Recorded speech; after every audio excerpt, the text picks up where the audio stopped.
Tell your neighbor, tell your friend, now is the time to rise and shine. Tell your mother, tell your father, now is the time to decide. If you want leaders who can build, place your ex by the rising sun. If you want leaders who can lead properly, place your ex by the rising sun. On election day, vote UNC. One love, one team, one hope, one dream. On election day, vote UNC. One love, one team, one hope, one dream. When UNC wins, everybody wins. When UNC wins, Trinbago wins. Everybody wins. Everybody wins. Vote for peace, vote for love, vote for hope, vote for change. When UNC wins, everybody wins. When UNC wins, Trinbago wins. Everybody wins. Everybody wins.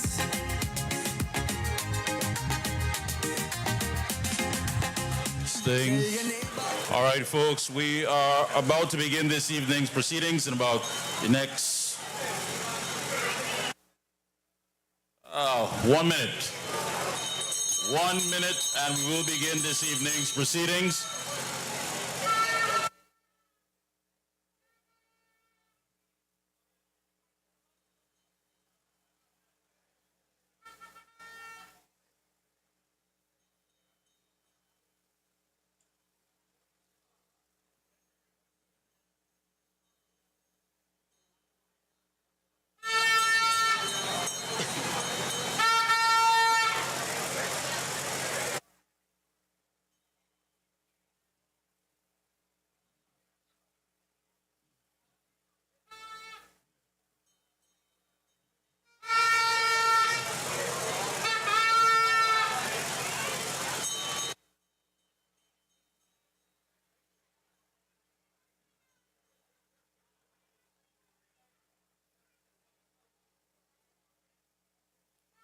All right, folks, we're about to begin this evening's proceedings.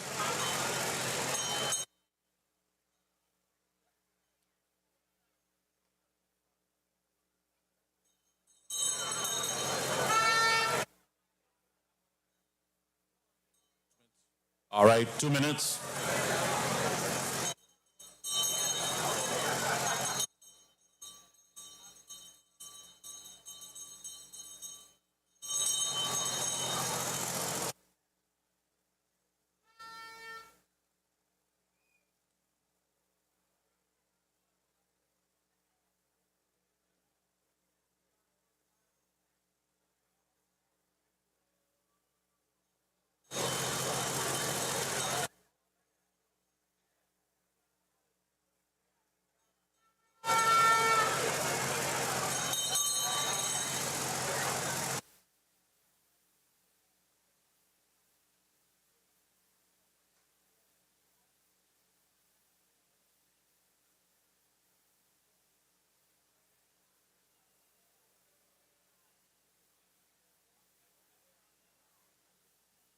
All right, folks, at this time, we ask that you please stand for the national anthem.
ask you to remain standing for the prayer.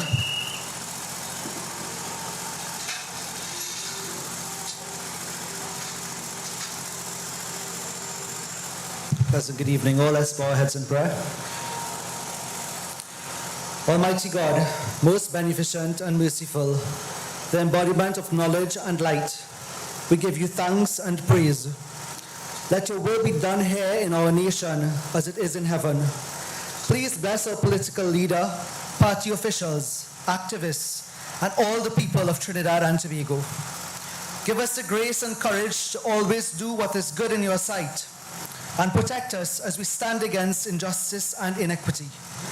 Guide us, O Lord, as we fulfill the purpose that you have set for us, and grant that we may always work together with humility and respect. Inspire us in our endeavor to find the right solutions to problems that are affecting our fellow citizens, for the greater happiness of all and the honor and glory of our country. Amen. Amen. Om Shanti.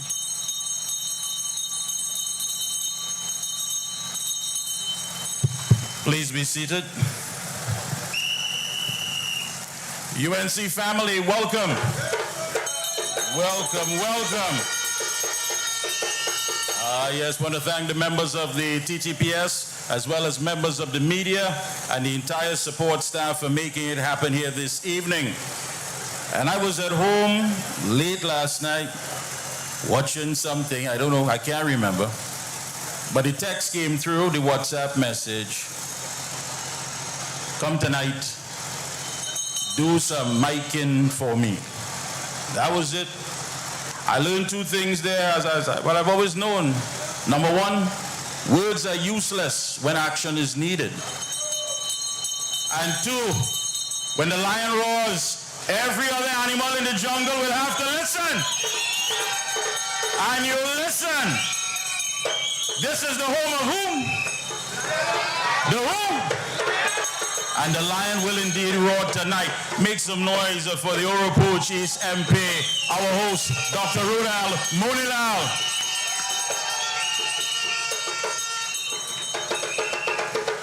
And why you're here? Because some people will still want to know. I don't know if perhaps they weren't around for the last 9+ years. But it's simple why we're here. You see, some people will reject change because they're happy with where they're at. They reject it because what they choose is what they intend to compromise when it comes to living. But we as right-thinking patriots, we the UNC understands that we are not going to accept it. We will reject it outright. We have had enough of these taxing, lying, thieving, bullying, baby killing government. We've had enough. And so we are not here to condone that. We are here for change because we will not accept this anymore. No longer can we go and hope that our nest egg is returned and the little money that you were saving to send the children for higher education, that gone. When last you had a debit or a credit card transaction and you didn't pray before you did it, hoping that it goes through. And that's the pain we've been going through. The pain. You go to the supermarket and you play the game. The game is called I Forgot. You didn't forget. You were surprised there would still be money left over. So you run back and act as though you forgot that piece of cheese or you forget to pick up that flour. This is the shame and the reality we've been living. And while that is taking place, people there having ham, lamb, and jam in ivory towers had the audacity to tell you they don't want their money to sleep out. For the last almost 10 years, we money sleeping out. It's sleeping wherever, but it is sleeping with us. Enough is enough. Come April 28th, understand there'll be a new government, the United National Congress, led by Kamala Prasad Bisesa.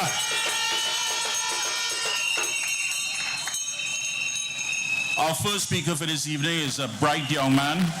He's our UNC candidate for Naparima. UNC family.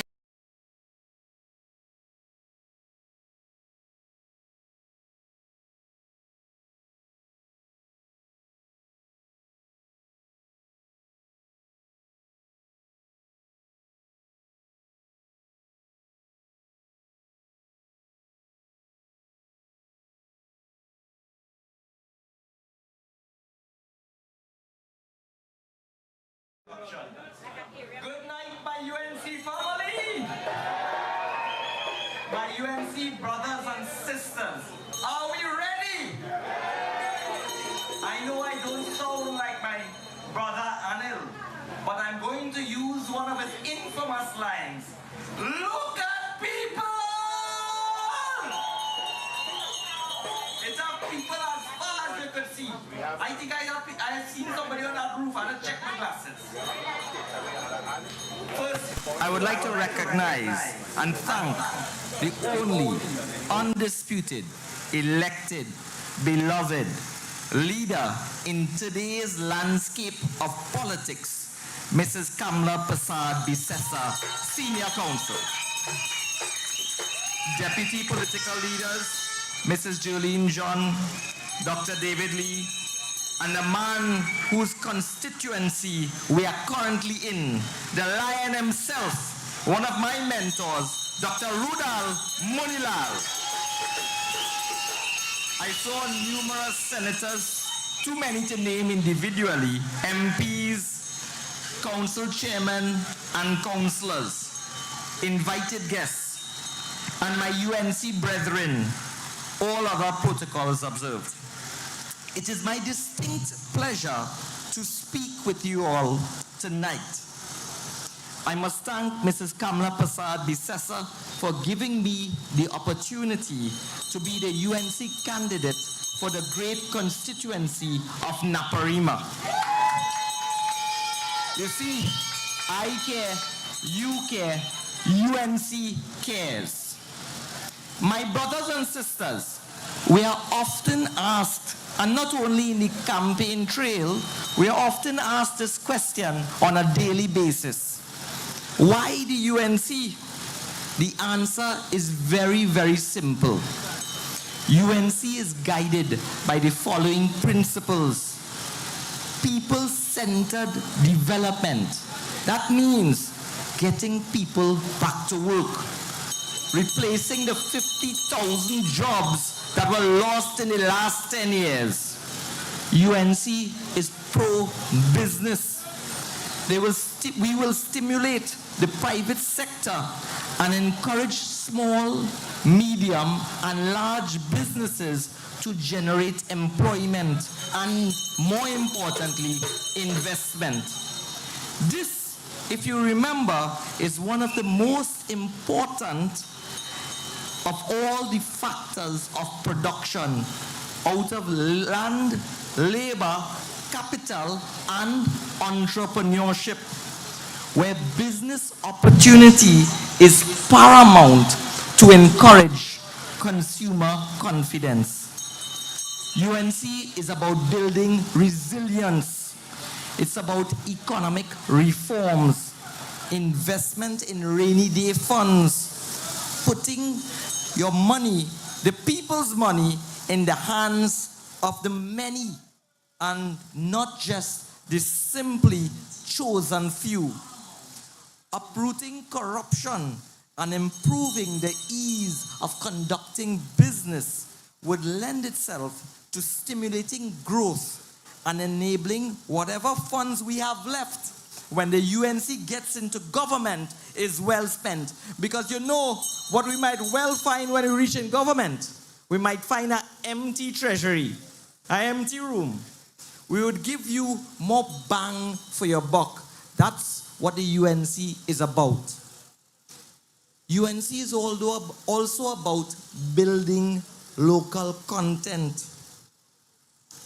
We understand that a top-down approach does not always benefit the people who need it the most on the ground. The UNC knows and has always embraced the qualities of equity and equality. UNC believes in sustainable plans that not only promote good environmental practices, but ensure that smart targets are used and proper outputs and outcomes are monitored and properly evaluated. The UNC believes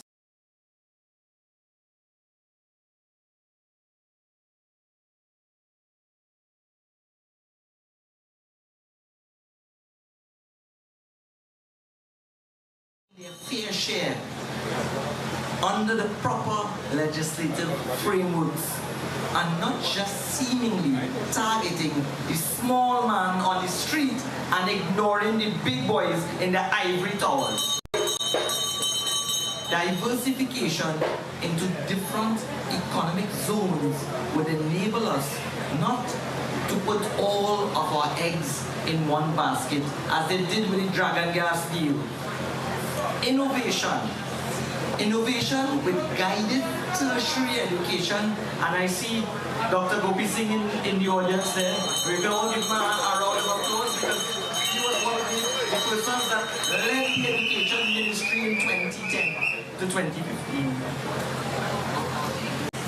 We in the UNC, we believe in embracing the use of technology. Our leader, Mrs. Kamla Prasad Bisesa, has always been visionary and provided laptops. Do you all remember? She provided laptops to our SCA students, giving them the best chance to cope with a changing environment and the use of technology. But the program was cut by a visionless, vicious PNM.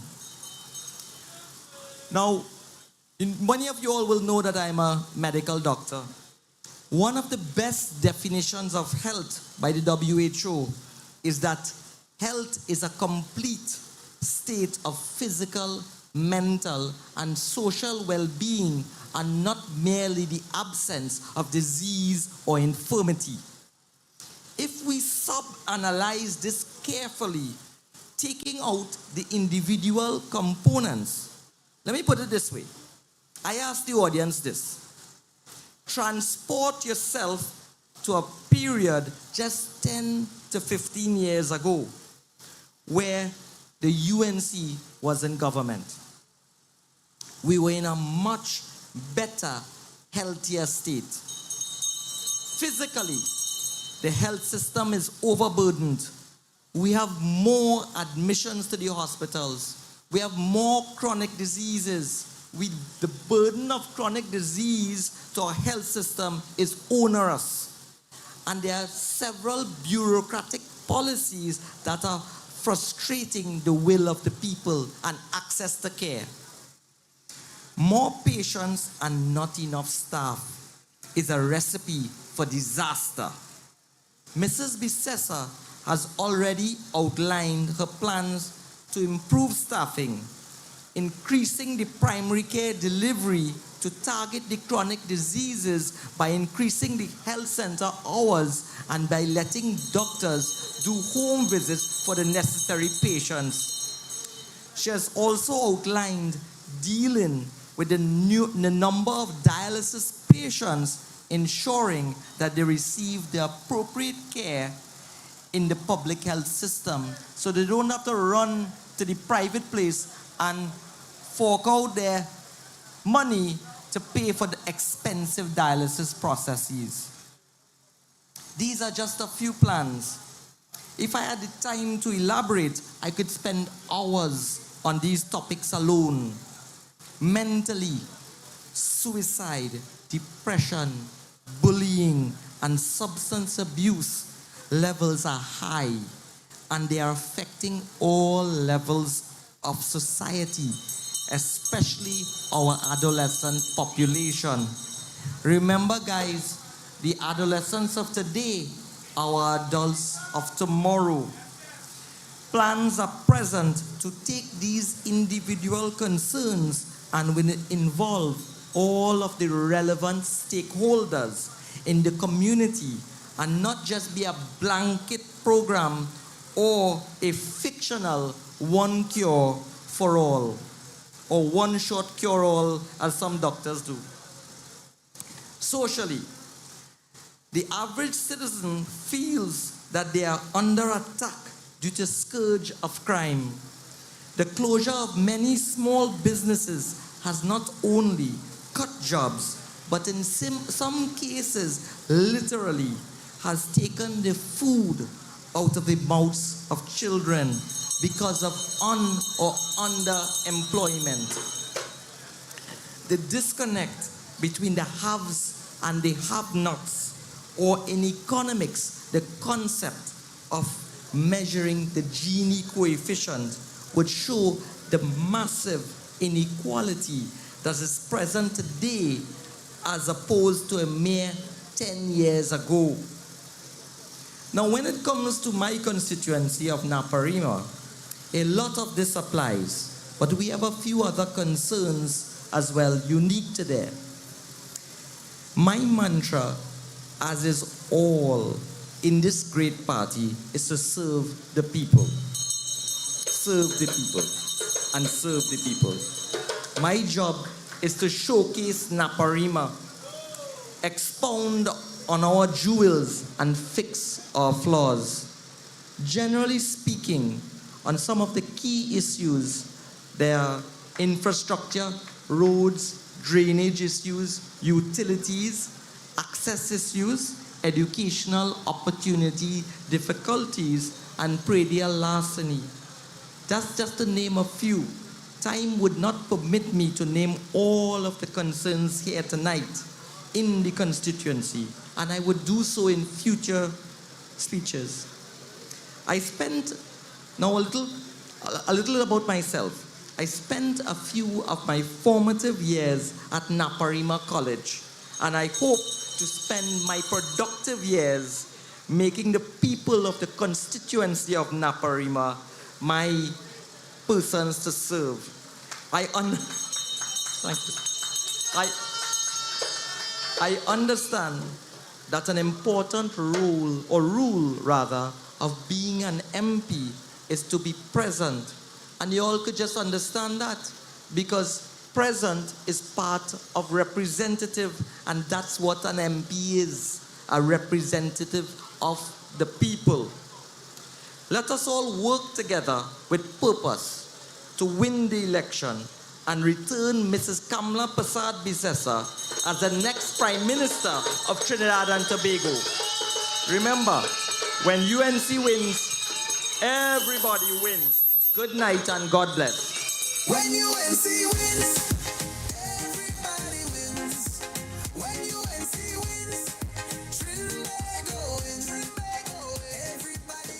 A round of applause, please, for Mr. Narendra Rupnarine.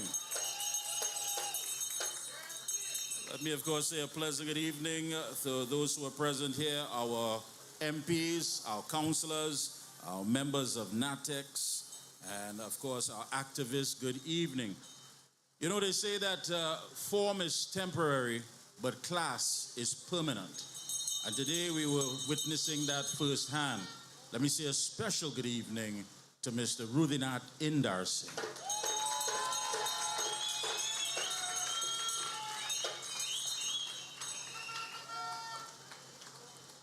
Up next, a man that they label the Oropouche West Viper, the Viper. When he sticks his fangs into them, he doesn't let go. Poisonous, dangerous, strategic. He's the chairman of our beloved party. He is the MP for Oropouche West. He is our shadow minister of finance. UNC family, please put your hands together and welcome Mr. Dave, the Viper, Tanku. When UNC wins, everybody wins. When UNC wins, Trinbago wins. Everybody wins. Good night, Oropouche East. Straight down to business, ladies and gentlemen. Good night, good night, good night all. Political leader of the United National Congress, members of the executive, other members of parliament, senators, constituency representatives, councillors, all again, a pleasant good night. My brothers and sisters, I also wish to shout out members of the OWTU and the PSA, because as you know, the UNC is growing and growing and growing. Ladies and gentlemen, I have news for you. Change is coming. The cleansing winds of change is blowing across our nation, and on the 28th of April, 2025, you will have the chance to breathe again. A chance to rescue our country from the decade of devastation and open thieving that this hateful PNM has caused our country. You will remember, ladies and gentlemen, during the period 2010 to 2015, under Kamla Prasad Bisesa, we saw economic growth, prosperity, social development. We saw help for single mothers with the baby grant. We saw the Children's Life Fund help hundreds of children. We saw laptops in schools. We saw police stations, community centers, schools, preschools, a university campus right across the road, highway networks under construction. You will remember, ladies and gentlemen, the amount of small and medium-sized businesses, the amount of small contractors, small machine shops, clothing stores, people selling all kinds of foods, not just here in Debe, but throughout the country. As a nation, we were developing. And then came that Balize storm. That storm cloud like a blight infecting Trinidad and Tobago, robbing you of opportunities, bringing with it runaway crime, high food prices, mass unemployment, and my brother mentioned it before, unemployment, people with skills and training in everything from medicine to academics to welding and fabricating, not able to find a job. And we know that because we feel that here in South Trinidad and Tobago. Trinidad and Tobago, you would remember I coined a phrase called geographic discrimination. You all remember that? You know what that was? That is when a government sits in Port of Spain and closes their eyes to the suffering that exists in South Trinidad and Tobago. South Trinidad in particular has been victimized by this PNM government, all the while they take our blood, all the while they take the energy, all the while they take the oil and gas from this part of the country to feed the north. We have been abandoned. So I want to say, ladies and gentlemen, it's an honor and a joy to be here tonight, to join with you at Debe Junction, in the den of the Lion of Oropouche East, and to share an evening with you, ladies and gentlemen. An evening in which we come together as concerned citizens who believe that together, the people of our country can move forward. Together, the people of our country have the power to change our collective despair to hope. Together, the people of our country can lift our communities, lift up each other, and once again did as we did in 2010 and lift up our beloved Trinidad and Tobago. And let me share a secret with you, ladies and gentlemen. It's an open secret right now. Because the PNM has been shouting to the hilltops that they caught us. We were not ready. Ladies and gentlemen, are you ready? Are you ready? Well, let's get ready to rumble. Because soon you will have the chance to put a new government in place, and we depend on you, ladies and gentlemen. You have no idea how many thousands and tens of thousands of persons who do not come to meetings like this, but will tell you when they meet you that they are praying for the day when the United National Congress will enter the corridors of power, will enter the government, ladies and gentlemen. So don't be distracted by those who are joining the PNM or fighting to divide votes, your votes, to give the PNM a chance. Don't get distracted by them. You see, the PNM brought you, good people, the people of Trinidad and Tobago, to your knees, battered and bruised, and anybody supporting that kind of conduct, any one of them is unpatriotic and should be rejected completely. But the media likes to talk that talk. Because you see, when we are talking about this politician and that politician fighting each other, we are distracted from the real issues facing this country. I don't have to convince you that this country is bad, do I? I don't have to convince you that this country has been deteriorated in every single social indicator. And you all know me. I can come here and recite figures whole day and whole night for you, you know. I can tell you about the GDP, I can tell you about the money supply, I can tell you about the worsening crime situations, I can tell you the foreign exchange crisis and the foreign exchange cabal that prefers certain people. I can tell you about all of that, but these are facts you already know. Not so? You know that in this country we catching our literal nenin. And while we are doing that, Mikey K said it earlier, while we are suffering here, some of them up north sit down in the ivory towers eating lamb, ham, and jam and telling you ride bicycle to go to work and don't eat macaroni pie. That is hypocrisy. And that is why we must get rid of the PNM for once and for all. 39 seats in Trinidad and 2 seats in Tobago must come away from the PNM and into the government of the United National Congress. So I stand here, ladies and gentlemen, to give you a little reminder, that the UNC has been the only party in the last decade and for the last umpteen years that has stood and fought against this wicked, evil, corrupt PNM government, stood and fought for you. The UNC is here to fight for you, citizens of Trinidad and Tobago. We are here to fight for you. I am here to fight for you. Are you ready? Are you ready to rescue your country, ladies and gentlemen? Are you ready to save your children's future? Well, we are fighting a war, ladies and gentlemen. In Hindi, it is called a Dharam Yudh. It is a righteous war. It is a war that we fight to bring back dharma to our country, to bring back righteousness to our country. And to do that, ladies and gentlemen, we have to rid ourselves of the blight of the PNM. And this is a war that we must win.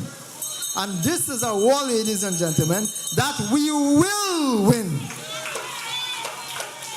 The other side will stop at nothing to stay in power. You all know that.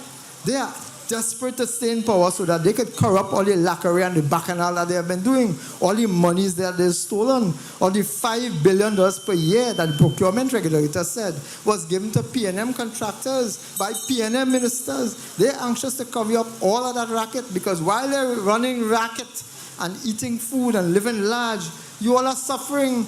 You know what it feels like to go to the hospital, stand up in line, and they tell you now that they can't get a test because the equipment not working. Or you can't get medicine.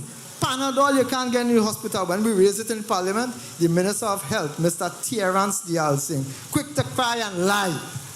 Because for them, everything is a joke. But we're suffering here, ladies and gentlemen, and that cannot be acceptable. You have the chance, ladies and gentlemen, soon to make a difference. Let me remind you, everybody here fighting over when you're going home tonight, what you're going to meet. Not so? Everybody in this country, man, woman, and child, is petrified of the effect of crime. But you know why crime is so high? It doesn't take science. The police service is under-resourced. They have 1,500 less policemen than they were supposed to have. 1,500 policemen less than they were supposed to have. So who's supposed to catch the criminals? Policemen in these areas don't even have vehicles to go anywhere. The DPP's office, when they catch them, the DPP office have less than half of the staff they're supposed to have. So who prosecuting the criminals? Our borders are wide open. Anybody could come and go as they want. We had an oil barge that sank off the shores of Trinidad. That halfway destroyed the whole economy of Tobago. And you know, up to now, not one person has been held for that. You think you could do that in the States? You think you could do that and get away in Canada? Their radars will pick it up. Not here in Trinidad. Because you see, for criminals to live like that, the government must be close their eyes, close their ears, tie their own hands, and watch and see what's going on. The reason crime is as high as it is today is because this government is facilitating the crime. I've said it on a national platform. It's all outside there. I look forward. I have very, very good lawyers, Saddam. Very good lawyers. This government is facilitating the crime wave that is taking place in this country. Every single citizen that has been affected by a criminal, this is because of the People's National Movement government. And don't get chained up that they changed the minister, you know. They had a minister of national security like Kumkaran. He's sleeping whole day and whole night. When he come in the parliament, he's sleeping away so. When he wake up, he turns so and sleeping again. Kumkaran, ladies and gentlemen, are blight to this country. Just the other day, we had an incident. We'll come back to that. Right around the corner here, we have a fire station that the UNC built. Right around the fire station, right around here. You know, 10 years after we built this station, they put a fire tender here. 10 years afterwards, it is as if the minister, the prime minister now, and the minister of national security then just have bad mind. Because he capsized the tail across there and Karma don't sleep. Karma don't sleep. God don't sleep, you know. Because he fell down across in the Pinal police and the Pinal fire station. It's like he decided to victimize the fire station and all earlier. It's not we fault that the man short and can't see where you're walking. It's not our fault that he blind. He blind, that he fall too. I think he should come down here. We have plenty pundits down here that could give him an ajari. Because he really needs ajari. And he don't need puja, you know. He need a whole yag. Talking about that gentleman, you ever realize how often Stuart went to Venezuela? What was it? 13 times, 14 times? 15? That man spent more time in Venezuela than he spent here. And what he come back with? The dragon gas deal. Dragon gas deal. This man, they sent to negotiate the dragon gas deal. He can't negotiate nothing. He can't negotiate. You know how they like to negotiate in the Indian fair? This man will go to the Indian fair and end up spending more money than the price that the people quote. Because he cannot negotiate, and that's the man we sent to negotiate. Let me prove it once more. One mission this gentleman had. One mission. They sent him to Jamaica. He went to Jamaica with one purpose in hand, and that's to seal the dragon gas deal with Secretary of State Rubio. One purpose. You know what he come back with? You think he come back with dragon gas deal seal? No. We come back here, and as again things got worse than they were. We end up with a level 3 U.S. travel advisory. You know what that means? Level 3 U.S. travel advisory means that the U.S. government is now telling the citizens to reconsider travel to Trinidad and Tobago. Imagine the U.S. They have crime in the U.S. too, you know. They have drugs in the U.S. too, you know. There are real issues in the U.S. too, you know. But they're telling their citizens it's safer to stay home in their country than to come here because of crime. That is what Stuart Young has gotten. He go in there and he come back making things worse again. I don't even want to start to tell you about how bad that will affect our foreign exchange. But I have a few seconds in.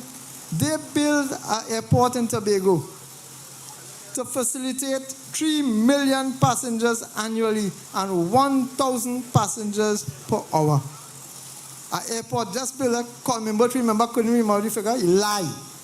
He called a figure, and then when we call him out on it, the figure increased by a bit, 10 million or $100 million. Because call members is a liar. Yeah, say it on TV again. Charge me, bring the court. So they built an airport, big airport. But who come in? The U.S. travel advisory is telling people, don't come. Our biggest trading partner, the country that sends the most visitors to Trinidad and Tobago, telling their people, don't come. But we build an airport for them to come. You know what else worse than that? We are training people for jobs. That's what the government will come to you to boast about. They're training people to jobs. So where are the jobs? What they're training you to do is to learn how to make sweetie, to learn how to make sugar cake, to learn how to make Benny ball, to learn how to make balloon toys. But who is selling that to? A UNC government, ladies and gentlemen. A UNC government used to give you proper jobs, permanent, well-paying jobs, 55,000 new jobs in 5 years. This government take that away, 65,000 jobs in a decade. But ladies and gentlemen, there's hope. There's hope, ladies and gentlemen. We have a chance. We have a political leader that has already signaled where this country should go. So let me tell you how we plan to save the economy. Job creation by incentivizing companies. Lower corporation taxes over the next 5 years. We are going to remove the property tax, ladies and gentlemen. We are going to attract investment by deregulating and simplifying the process for environmental clearances. We are going to pursue double taxation agreements. We are going to enhance the procurement legislation. We're going to improve the road infrastructure and transportation costs, improve the efficiency of customs and excise. Ladies and gentlemen, I have hundreds of ideas here. Hundreds of policy issues, plans and policies that the United National Congress has. We have been giving this to the government for the past decade. You mean they couldn't follow one? I challenge you here tonight and the viewing audience, I challenge you to find one thing that this government can claim that they have done for the benefit of this country. Not one thing. They built a hospital in Port of Spain, a branch, one block of a hospital. They furnished one floor of that hospital until they're done. A practical completion opening. Is that right? Finish right there, finish. When the UNC was opening hospitals, we opened finished hospitals. You walk in and you can get medical attention one time, you can get tests one time. With them, as soon as the closing of the hospital finished and the media left, they had to carry back the bed they borrowed from Naparima Hospital. They have to carry the extra machine that they borrowed from San Fernando Hospital. That is how they open things, ladies and gentlemen. It's a set of racket. But we know what we need to do, ladies and gentlemen. I have plenty more I have to say. Plenty more. But I'll tell you this. There are many more who will come before me and after me. There's many more times during this campaign when we will reach out and touch you. Tonight, from this platform, ladies and gentlemen, I want to urge you to come out and vote. It is not enough to just sit down and wait and hope, ladies and gentlemen. If you do not vote, you are guilty as giving the PNM the vote. You are accepting a status quo. You are saying that, you know what, this 10 years of hell and trauma, this decade of depression and frustration, we are accepting it. Do you accept that, ladies and gentlemen? Are you going to come out and vote on the April 28, 2025, ladies and gentlemen? And are you going to come out and vote for a change? Are you going to come out and vote for the United National Congress? You see, ladies and gentlemen, elections have consequences. For the last 10 years, we have been living with the consequences, and we know now what we must do then. What must we do? We must vote for the United National Congress. We must vote to put Kamala Persad-Bissessar back in government. And here tonight, as I am here in the presence and on the invitation of my host, we must vote to ensure that Oropouche East returns to the line of Oropouche East. We must vote, ladies and gentlemen, to ensure that 39 seats in Trinidad move away from everywhere else and come to the home of the rising sun. Ladies and gentlemen, I thank you very much. May God bless you all. When UNC wins, everybody wins. When UNC wins, Trinidad goes. Folks, another round of applause for the man, the Viper, Oropouche West MP, Dave Tanku. And the driver of PDE 6749, you're blocking a driveway. PDE 6749, you're blocking a driveway. Mr. Tanku is correct. We can't just be observers of injustice. We have to participate. You know, a critic is the one that comes after the fact and say on the battlefield and said, you should have used this, you should have used that. No, we don't want any armchair politicians, no armchair critic. Get in. Get in. That's right. I go into the voting booth bareback. I want to dip my whole body.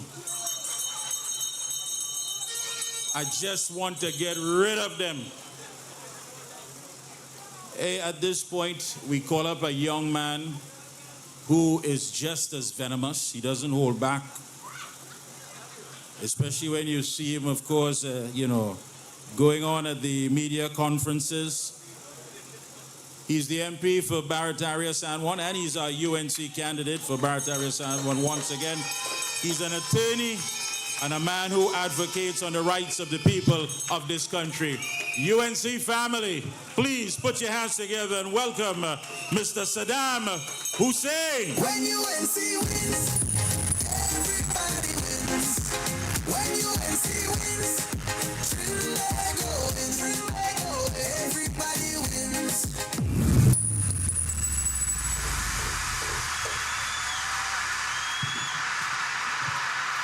Good evening, UNC family. Tonight, just excuse the voice. Just excuse your voice. I have a little sore throat. But all will be well. The Lekoto Jambi can't catch me. The Lekoto Jambi can't catch me. Oropouche East, let me hear you. UNC family, let me hear you. When UNC wins, when UNC wins, when UNC wins, on April 28th, we are going to vote out the PNM and make Kamla Persad Bissessa the next Prime Minister of Trinidad and Tobago. Tonight, I want to acknowledge all of my colleagues from both the upper and lower houses of Parliament, those officers of the National Executive, former officers of the National Executive. But tonight I want to pay special acknowledgement to our brother, MP Rudranath Indar Singh, the former member for Kuwa South. And today, MP Indar Singh has shown magnanimity and he has shown unity within the United National Congress. And that is what we have right here, because Kamla Persad Bissessa has been that magnet of unity that brought together all of the coalition of interest in this April 28th general election to sweep the PNM out of Trinidad and Tobago. No seat is safe for the PNM. Not a single seat for them. We must get rid of them. Tonight as we gather, we are at the crossroads of history in Trinidad and Tobago. And since I born, I hearing that this is the mother of all elections. But I want to tell all you, 2025 is the mother of all elections. This is it. If all you think Rowley was bad, Stuart Young was. Stuart Young was. You see, when the UNC wins, we have policies that when UNC wins, pensioners win. When UNC wins, young people will win. When UNC win, the police officers will win. And when UNC wins, healthcare workers will win. And most importantly, when UNC wins, all of the citizens will win. All of us will win. We, on April 28th, must stop this dictatorship. We must stop it. Could you imagine they appoint a man who never get a vote to be the Prime Minister to have a salary of $87,000 per month and a pension of $87,000 per month for the rest of his life? We must stop that. We must go to the polls on April 28th and remember that when we were in power, we raised the old age pension. What them do? Them giving themselves $87,000 a month. We must get rid of the PNM. We must get rid of them. Look, it have a doctor, Dr. Joel T. Loxing. The man talk out about the hospital. The man said they open a hospital where they call it Central Block. That's a big project, Central Block. They open the 5th floor and the lobby. And I think Dave mentioned it. You know what they was doing? They was borrowing hospital equipment from all over the place. So they trolley an X-ray machine, they bring 2 beds from storage, they take out the plastic and so on. When they cut the ribbon, they put back the plastic on the bed and send it back again, in storage. That's what them fellas doing, And they feel like they could fool people. They have said they open a hospital, they cut big ribbon. Not a patient could go in that hospital tonight. Not a patient. Again, big project, they want to build an airport in Tobago. All of them fly from Trinidad to go to Tobago to cut the ribbon and they can't land on the airport. None of them, they could not have landed in that airport. They will not be able to fully functionally open that airport anytime soon because they are an immense failure. What have they done for the last 10 years? Nothing. I can tell you in 5 years we built 123 schools under Dr. Kim Gopi Singh and Kamla Persad Bissessa. Dr. Rudal Munilal, your own MP, the Lion, was giving out 100 houses per week. 100 houses. Under Dr. Lakram Bodo, they were able to finish the San Fernando Teaching Hospital and the Kuwa Hospital that they refused to open. We have shown a track record in 5 years and they have shown nothing in 10 years. They have shown nothing. We must get rid of this dictatorship. And Stuart Young is saying that he wants an opportunity to be prime minister. Well, he was doing something in front of the mosque yesterday. I don't want to go down that road. But it was totally disrespectful to the Muslim community. Totally disrespectful. But as a prime minister, you must exercise good judgment. You must exercise discretion. Because you have to make decisions on behalf of your nation. Your 1.5 million people or so that we have right here. You must be able to think critically. You must be able to make hard decisions and right decisions. You know, when this man come in office, the first thing he do? He appoint an attorney general who never practiced law. Could you imagine that? You know, she had to face a high court judge recently to ask the judge to give her back her practicing certificate. She had to pay about $50,000 in arrears for her practicing certificate. The second decision he made was he appointed a fella called Adrian Leons as the Minister of Housing. As the Minister of Housing, tonight we renew the call that Stuart Young must fire Minister Leons. You feel we forget that? This man is saying that he engaged in some business with some partner he met for 2 times in the UK because he wanted to use the man address. But then he tell me the same statement, well, I have a grandmother who lives in the UK, sorry. But I didn't want to use the address. I'd rather use this fella address, and then he find out the fella under investigation. And Stuart Young say, well, that is nothing. Leave him there. We must fire all of them on April 28th. We must fire them. Because if Stuart Young don't want to do it now, the people will have to fire Stuart Young. You will have to do it. But you know, tonight, I want to raise a very important matter with you all. I don't know what happened, but I have a very large mailbox. Right? I have a large mailbox, and I have some items that were delivered in this mailbox. You remember a couple of weeks ago, I raised an issue in St. Augustine that dealt with Plebdeco buying tickets for the PNM Fete. And you know that PNM people say nothing wrong with that? That is using taxpayers' money to fund a political party. That is totally illegal, unlawful, and unethical. Now, Plebdeco, we see a letter circulating, they say the letter fake. Right? They say, in this letter, they want to make the PNM look good. And the first item in the letter is that they want to open something called a simulator room. And this is an initiative that must be operational and publicly veiled as a demonstration of technological investment in the workforce. I am reliably informed that on the 4th of April, this Friday, at 1 p.m., Plebdeco wants to commission the simulator and equipment training at warehouse number 1, Amazon Drive, Point Lisas Industrial Estate. So this is the memo here. I have a copy of the document from Plebdeco. So basically, let me break down this thing for you. They have a project in Plebdeco, a simulation operation, and they want to cut a ribbon. It's actually a ribbon cutting ceremony. And they make this request on the 24th of the 3rd month, 2025. In this ceremony, they are inviting 70 people, 70. And they're going to serve the guests with this. Here, I'm reading from it. Hors d'oeuvres. Dr. Munil normally says horse d'oeuvres. And he said the hors d'oeuvres will be served after the formal ceremony / ribbon cutting with a separate luncheon in the conference center for the board, executive, and specially invited guests. You want to know how much this ribbon cutting ceremony is going to cost the taxpayers? $205,000. When I hear this, I say that will be a very expensive ribbon. They make that ribbon with a gold. That will be a golden ribbon.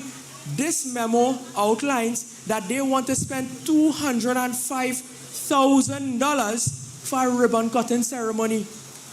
This is absolutely ludicrous, shameless, and we must vote them out. We must vote them out. They are wasting your money. Do you know how much medicine this $205,000 could buy for patients in the hospital? Baby grants we could give through this.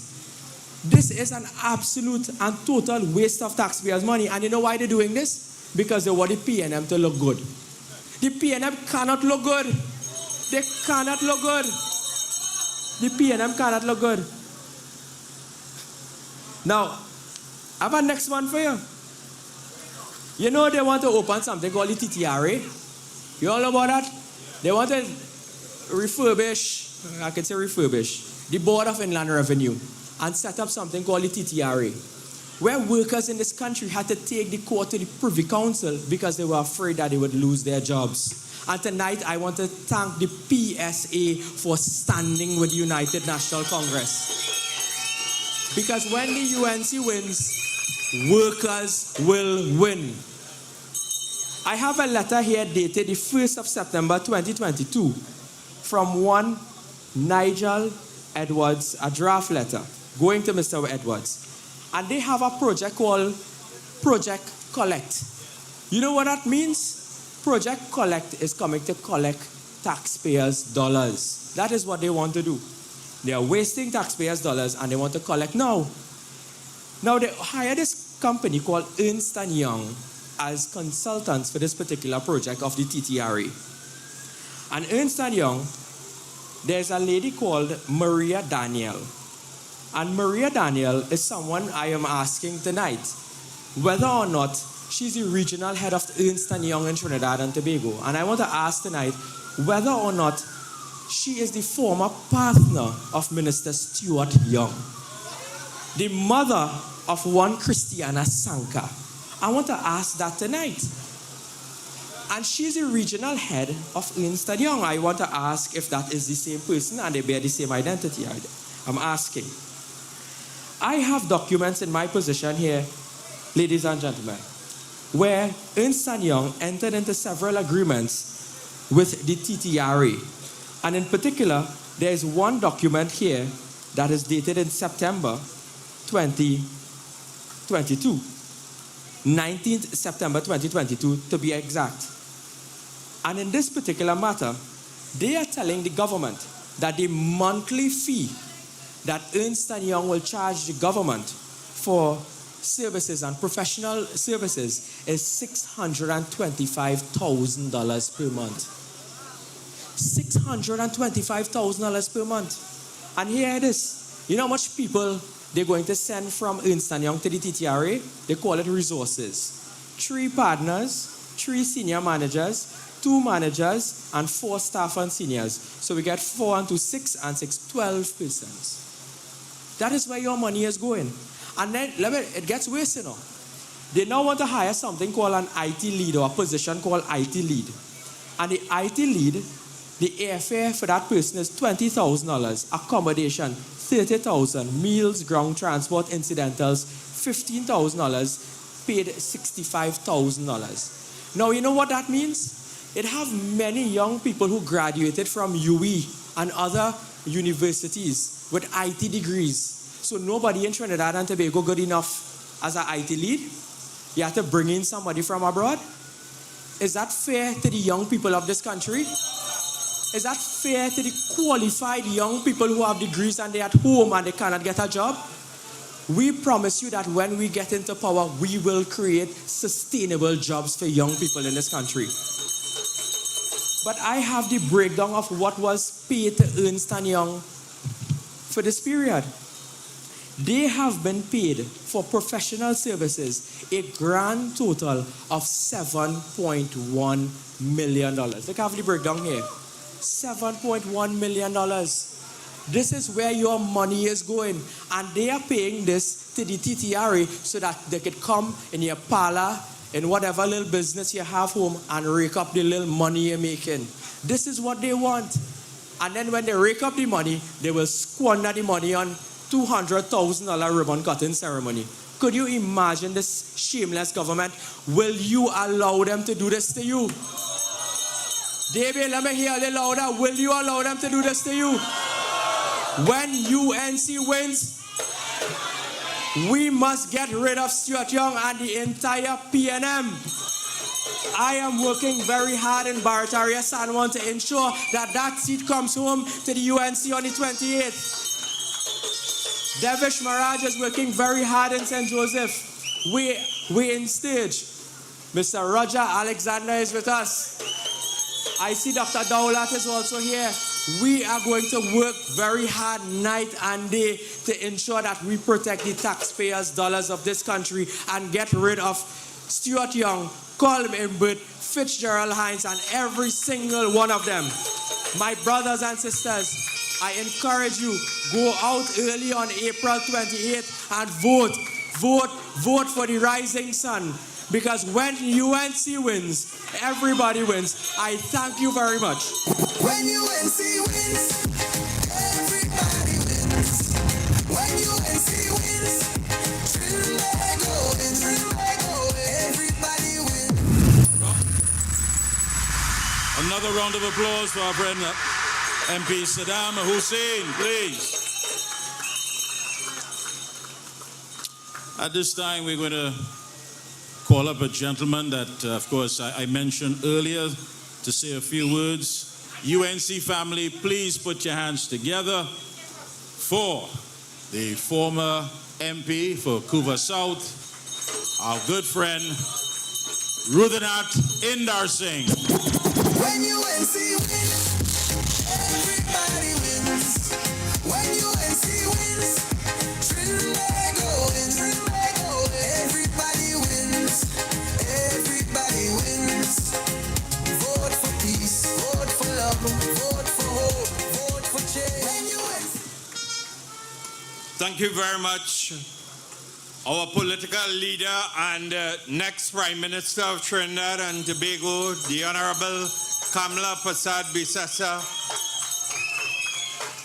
My colleagues of the UNC, current members of Parliament, those who have been nominated to be candidates on behalf of the United National Congress, and more specifically, Mr. Barataria, the incoming Member of Parliament for Kuwa South, my distinguished brothers and sisters of the United National Congress. Tonight, we are in Debe Junction. We are in the fortress of the Lion of Oropouche East, and indeed a fortress for the United National Congress.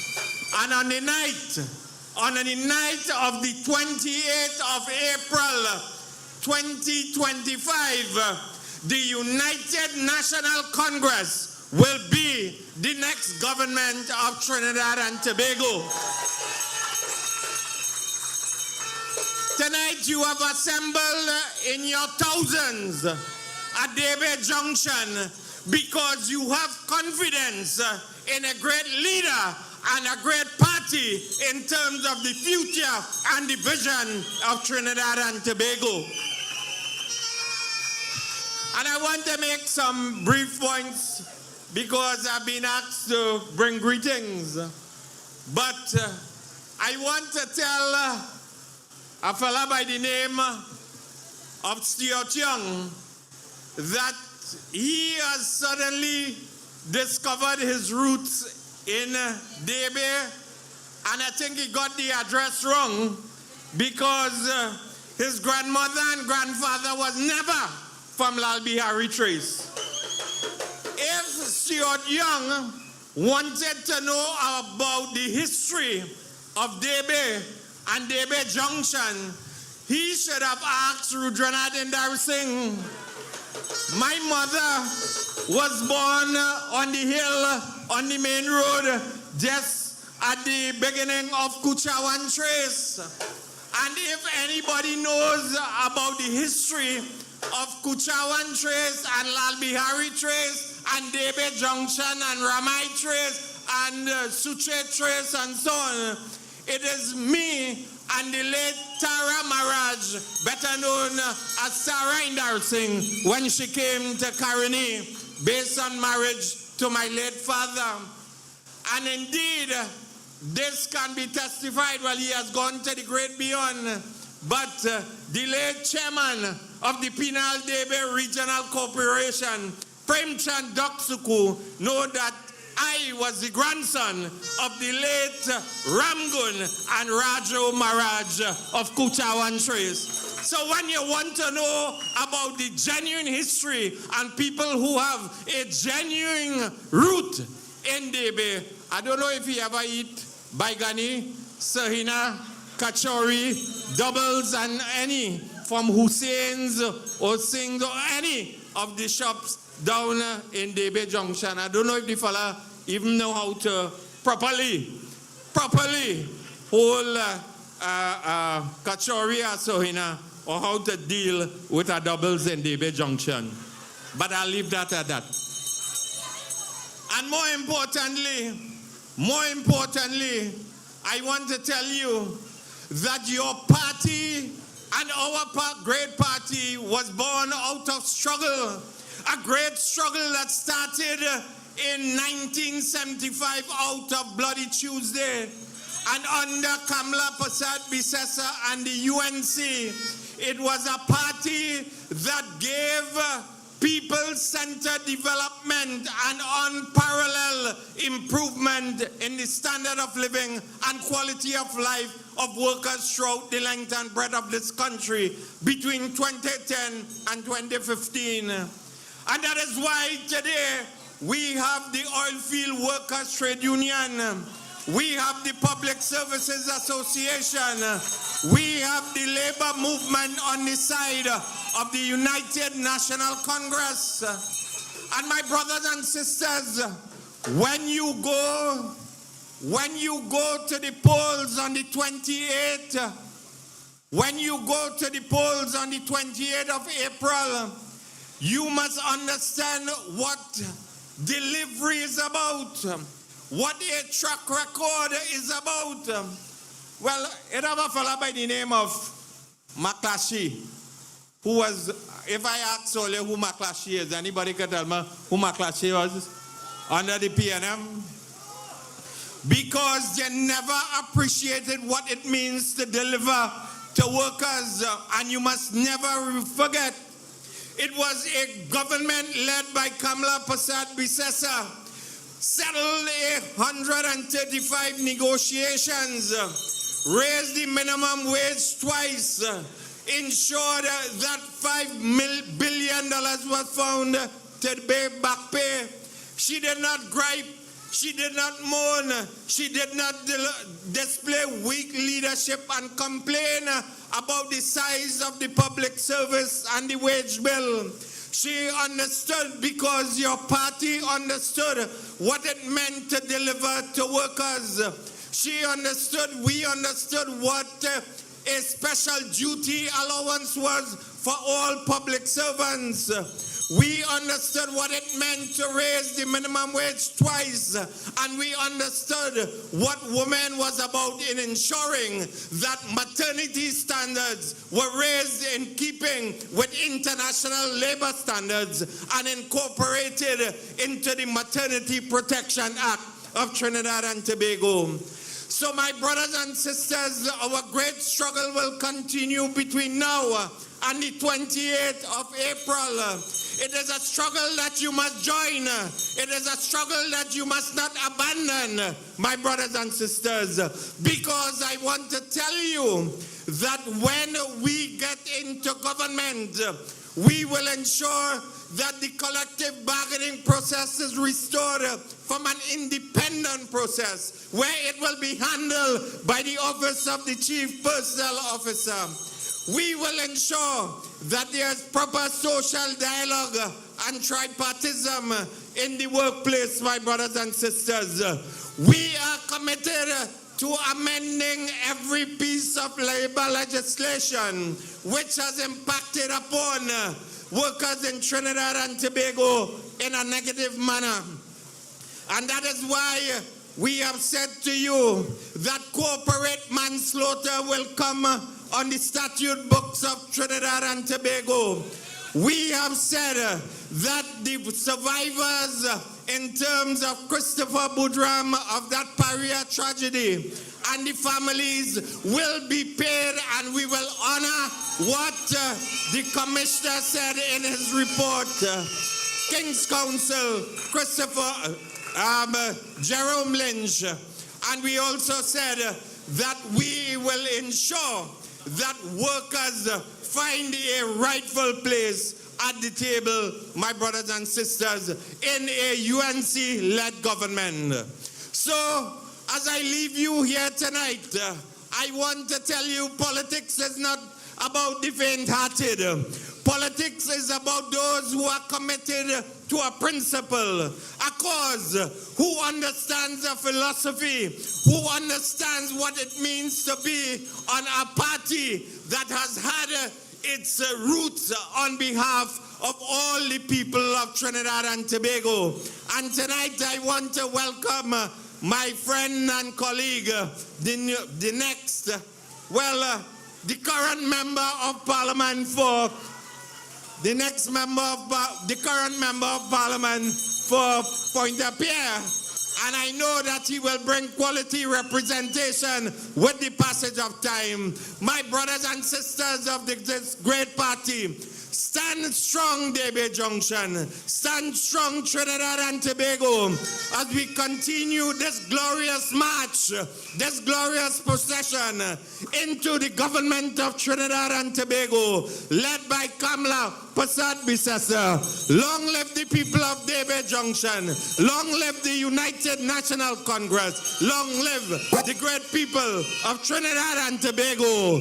And tonight, as I leave this platform, I call upon the former member of Parliament for Princestown, the party's organizer, Barry Padarat, to come and bring to you and deliver to you his address as he continues to be part of Team UNC, because when UNC wins, everybody wins.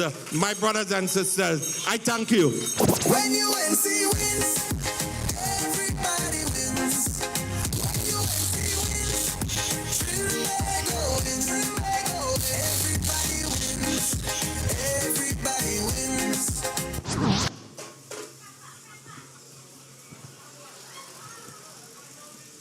Political leader of the United National Congress and the best Prime Minister Trinidad and Tobago has ever had, and the next Prime Minister of Trinidad and Tobago, the Honorable Kamla Prasad Bisesa, who's viewing us on the live stream tonight, our host Member of Parliament, our brother the Lion himself, Dr. Rudal Munilal. Allow me to give a special shout out, thank you, to a man who has displayed tremendous amount of discipline, strength, and real unity here tonight in the person of no other than the sitting Member of Parliament for Kuwa South, my brother Rudy Indar Singh.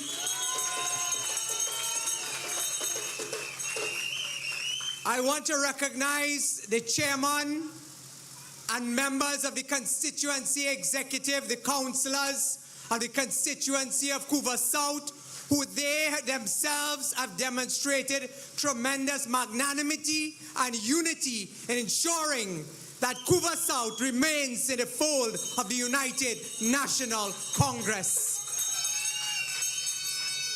Brothers and sisters, inside and outside of the Parliament, the national executive members, members of the local government fraternity, those of you who have assembled here tonight in the historic DB Junction, I say thank you, thank you, thank you for coming out in your hundreds and giving us the support on a public holiday tonight, knowing that you stand with your party and your leader.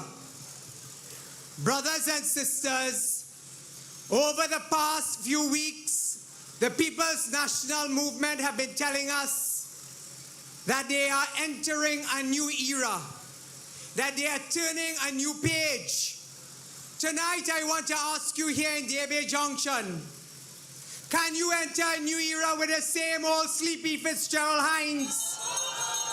Can you enter a new era with the same old impossible Colm Imbert?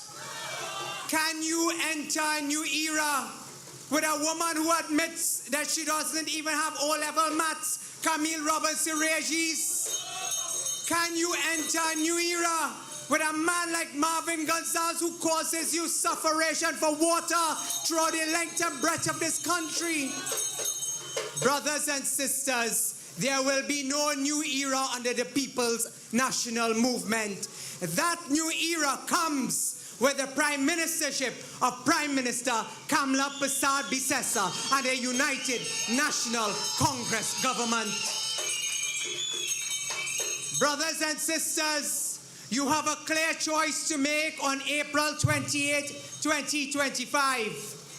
You can decide whether or not you want the trajectory of this country to continue along the path of no growth, of no prosperity, and no real tangible solutions to the issues that impact you most in your pockets and in your homes. You heard earlier from speakers on critical issues of national security, on food security, on social security. But the only party who puts forward plans and tangible solutions from day one is the platform of the United National Congress. When the political leader of the UNC can stand up and tell you on day one what she will do to increase the capacity of the TTPS by passing stand your ground legislation, then you know you have a leader and a party with vision and purpose to take us into the future. Ladies and gentlemen, brothers and sisters, one of the greatest issues that impact you up to today in the constituency of Oropouche East, in the constituency of Oropouche West, in the constituency of Naparima, in the neighboring constituency of Maruga Tableland, and the neighboring constituency, and I want to recognize my sister, the new candidate for Princestown, and Dr. Aina Hali, who will bring home that seat resoundingly for the United National Congress. Dave Tanku told you tonight about geographical discrimination. Every time the People's National Movement is in office, those constituencies that I've mentioned to you have tremendous problems for basic commodities like water. You would recall between 1995 to 2001, when you had the first UNC government under Mr. Pandey, the strides we made in terms of water production and water distribution.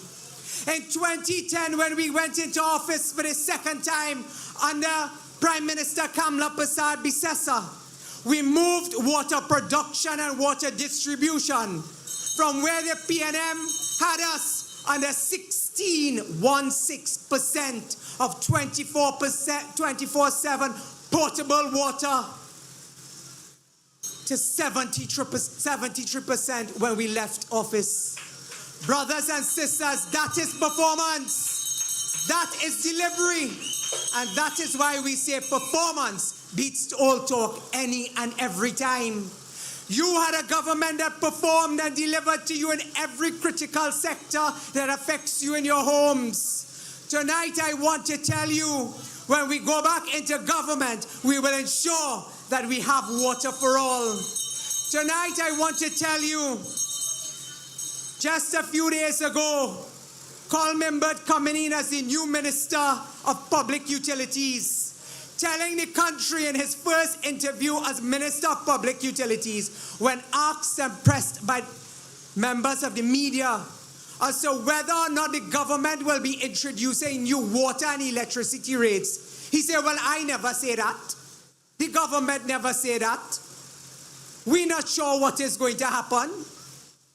But this is the same Colin Imbert who told Standard & Poor's, Moody, and it is contained in the Article 4 consultation with the IMF in 2024, that they intend on raising water and electricity rates to increase revenue for Trinidad and Tobago. So Colin Imbert, you could jump high, you could jump low.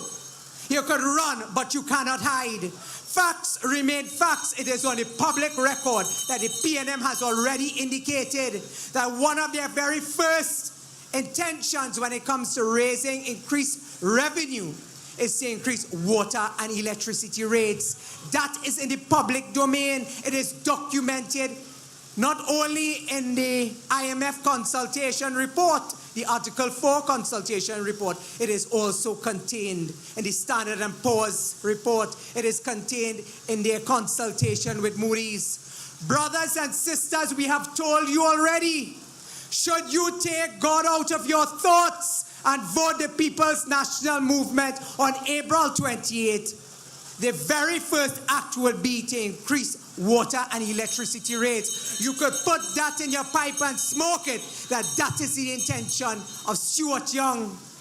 Tonight I want to tell you, without saying too much because we will have other opportunities, they are putting the lives of the constituency and the constituents of Maruga Tableland at risk. Now Saddam talk about he have big mailbox. Saddam is not the only one who have mailbox. Today I can confirm that there is a report inside of WASA that the wells that they have dug in Maruga Tableland have high concentration of carcinogenic material in it. And the instruction has been from the government to continue water production through those wells. Tonight I want to put the people of Maruga Tableland on alert that your water supply could very well lead to you getting cancer for you, your family, and your children. In days to come, we will put out the report. We are studying the report, but I want the Minister of Public Utilities, who has continued to be less than honest with the people of Trinidad and Tobago. Let us not forget this is a man who has lied to the country. When $3 billion remain unaccounted for, as identified by the Auditor General report, he said, no, things good, things nice, the country is booming. Tonight I want to ask Imbert, tell us whether or not that report exists and whether or not the lives of the constituents of Maruga Tableland are being put at risk through the direct directions of members of the government. Brothers and sisters, I want to tell you that even the PNM people are saying that the PNM is going to lose the next general election. PNM people are saying in WASA, they cannot wait to see the back of the PNM. You are seeing the support of the PSA. You are seeing the support of the OWTU. The PEP has joined us.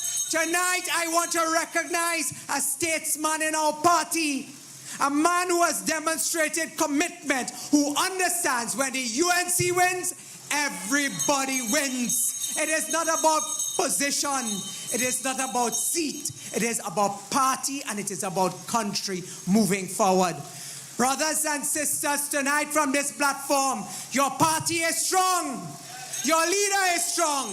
Let us put steel in our backbone and fire in our belly as we move forward to take our great party into government. Will you stand with us? Will you stand with the UNC? Will you stand with political leader Kamla Prasad Bisesa?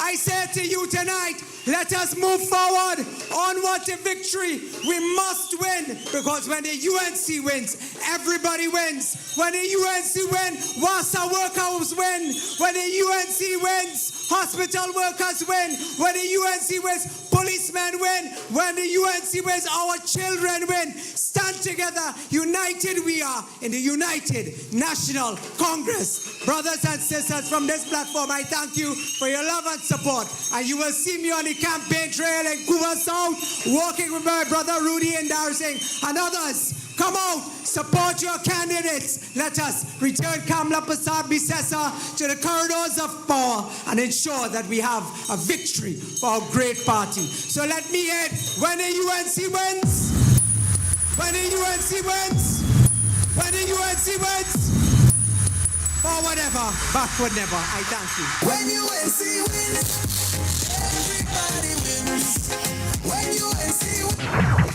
A round of applause again for the next MP for Kuwa South, Mr. Barry Badarat. And also a round of applause again for Mr. Rudhanath Indar Singh. At this time, we have some entertainment for you. This gentleman has performed in packed stadiums in North America and the UK. He's a former Chutney Soca Monarch winner. He has performed at Buckingham Palace, and he has performed in front of kings and queens. Oropouche East, UNC family, please put your hands together and welcome Mr. Adish Samaru.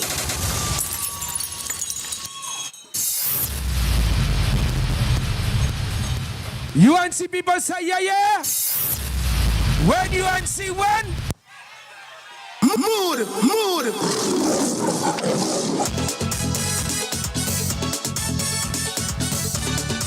something new. When the lion roar, PNM is no more. Ruler is the name, Oropouche is you win again. When the lion win, Oropouche will win. When UNC win, everybody win. When the lion roar, PNM is no more. Ruler is the name, Oropouche is you win again. Good night, everyone. Good night. Good night, everybody. Say good night. Give me a UNC good night. Say yeah, yeah.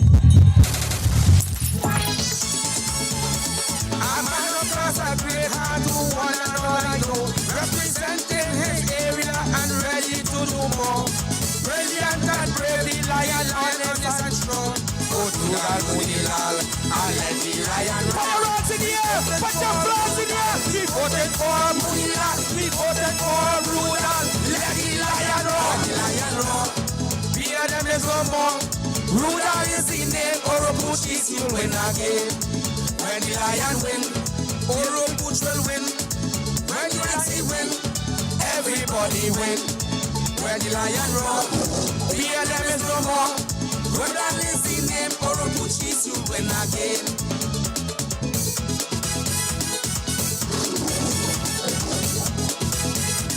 I wish the system could raise a little bit for me. So get your flags in the air and get ready for it, huh? The lion helping everyone, young and old, he helping all. Vote for the UNC on 28th of April. He will face your road, he will tackle of you all the time. Vote UNC for office and leave the rest behind.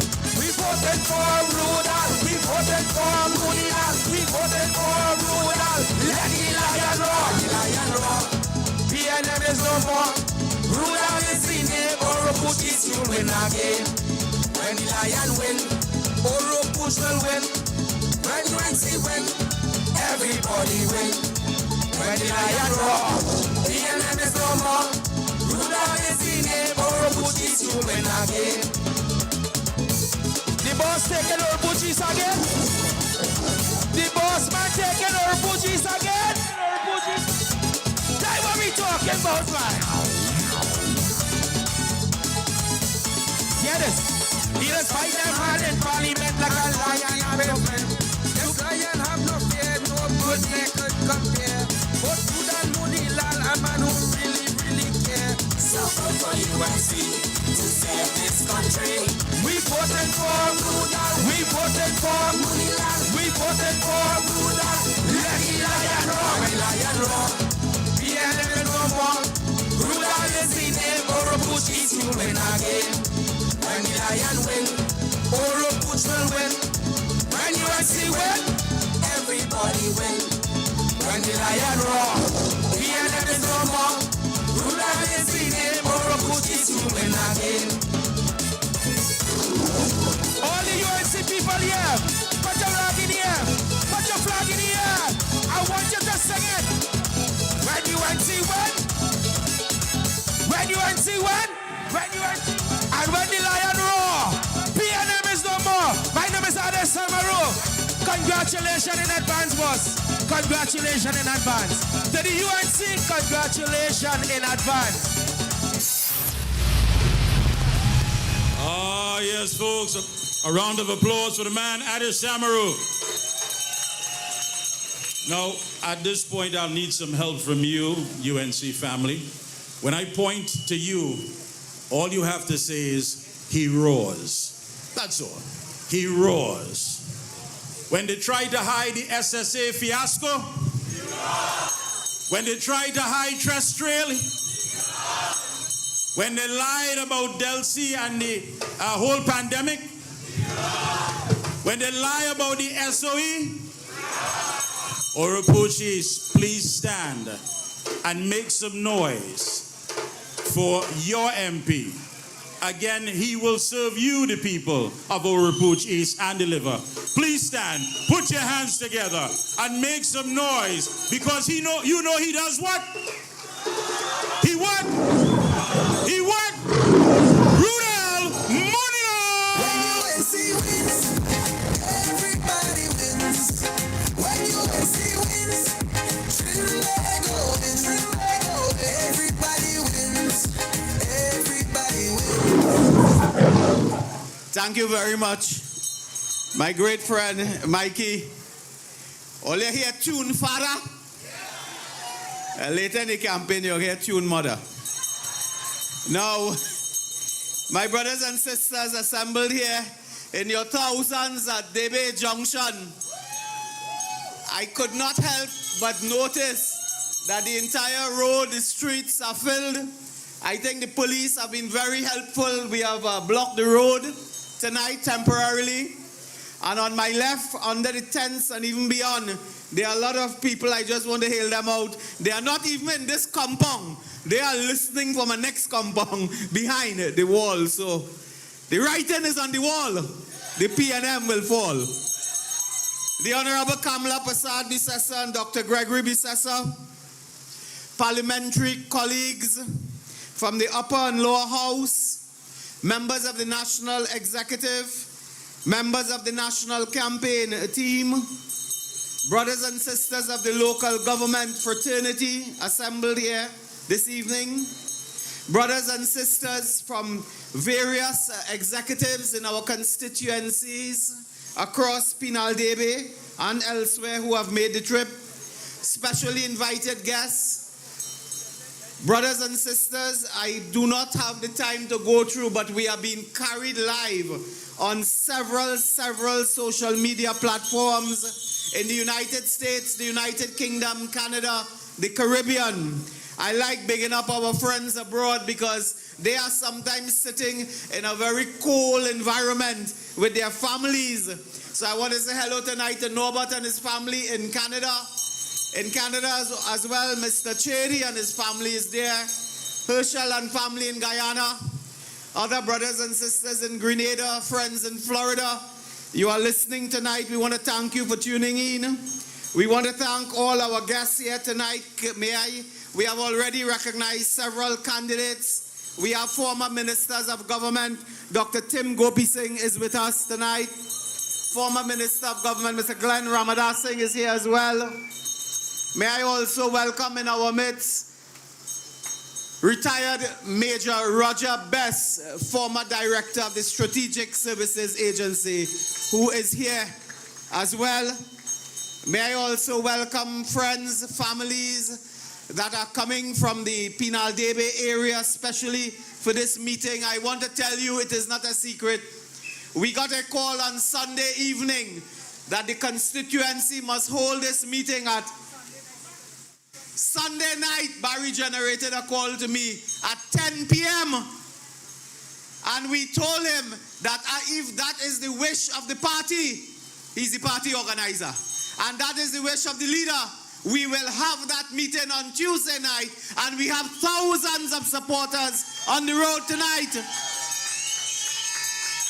So the message to Barry is, if he would give us 3 days notice, we will go to Skinner Park. We will put the meeting in Skinner Park. Brothers and sisters, today, this country is unrecognizable from the paradise that Kamala Prasad Bisesa left in 2015. Brothers and sisters, today, this country is being seen throughout the region as a basket case. Friends in the Caribbean tell us when they meet us, they say, how did Rowley and Stuart Young do it? I say, how you mean how they do it? Do what? They say, how did they destroy that country in 9 years? Sometimes it takes 20 years to destroy a country. They did it in 9 years. That is their record. When they went into power 2015, you did not need a visa to go to England. Remember?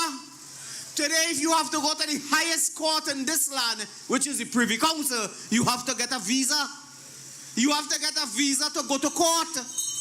Today, the visas of citizens of this country are being threatened by the United States of America, and you could have cancellation of visas. That is where we have reached because of their pussyfooting and footsie.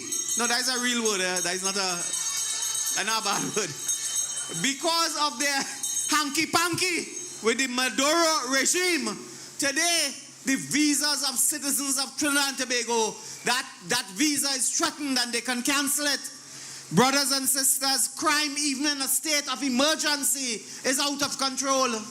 When they came into power, remember the old talk, the big talk. They say they will make Trinidad and Tobago one large Wi-Fi zone. They call it what, a hot zone, a hot spot. A Wi-Fi hotspot, the whole of Trinidad and Tobago. Today, it is a crime hotspot, the whole of Trinidad and Tobago. Not Wi-Fi. That is their legacy, brothers and sisters. Crime, poverty, that is their legacy. Tonight, as you assemble in your thousands at the Lion's Den, you are in the Lion's Den. And I have to tell you something. Nobody likes to come into a lion's den unless you are the friend of the lion. So Dubraj, you are here as a friend of the lion. You are here in the lion's den, so we can tell you in this area, a stone throw away from here, Councillor Victor, a stone throw away from here, is the Debe campus built by Kamla Prasad Bisesa. That has remained closed for 10 years, 9.5 years. That campus has never seen a student. It see goat, it see snake, it see stray dog, but it never see a student. That campus, a stone throw from here, for over $1 billion or so, we built a campus for the children. They kept the campus closed. In Clark Road nearby, we had built schools, 2, I think, massive structures for schools. That is now overrun with Karaili vine. In fact, I think people steal the galvanize. If you go there now, you might find illegal people living there.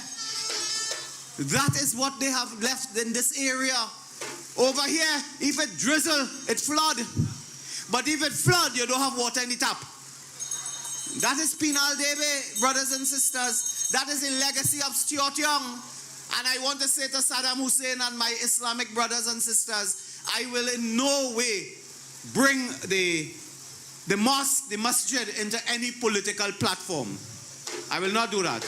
But I want to tell you that last week I visited the Islamic Center in Debe. And when I heard from the leadership of that mosque, I told them I will not say anything on the platform. But what I can tell you is when I met them, I observe all protocols of the mosque. I observe all. I met with the executive and I discussed some of the issues affecting them. And if it is the will of God, inshallah, that we are returned to office, brothers and sisters, we will help the Debe Islamic Center. We will help.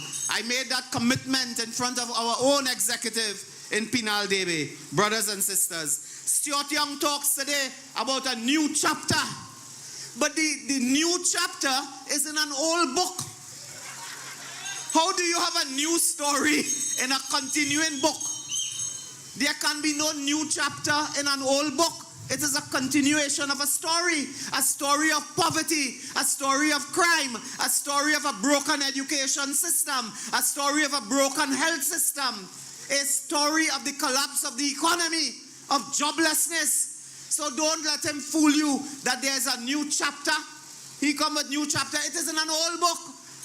It is a continuation of their story. It is not a new era. It is a new era. It is a new era that they are coming with, brothers and sisters. In 2010, I want to remind some of you, had a prime minister named Manning. All you remember that? We told you in 2010, the day before election, it was Manning. And the day of the election is man out. I want to tell you, the PNM put up a slogan. They say, what? All in. On April 28th, it's not all in, it's all out. All out, not all in, April 28th, because we will get rid of Faris Alwari by Dr. Michael Dowlett in the audience. Give him a round of applause.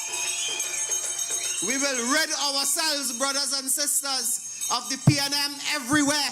They exist now temporarily. We will remove them. Well, in the other constituencies assembled here, there's no PNM down here. I want to tell you, in a trace nearby here, the PNM got 2 votes. But you know what's one fella vote twice? And we know the fella. We know him. So they have no support in these areas. They cannot come here. Mr. Young could go in the mosque, the temple, the church. He could go anywhere he wants. There is no support for him in these areas because the people have suffered. And the PNM has collapsed. Today there is a vacuum in the leadership of the PNM.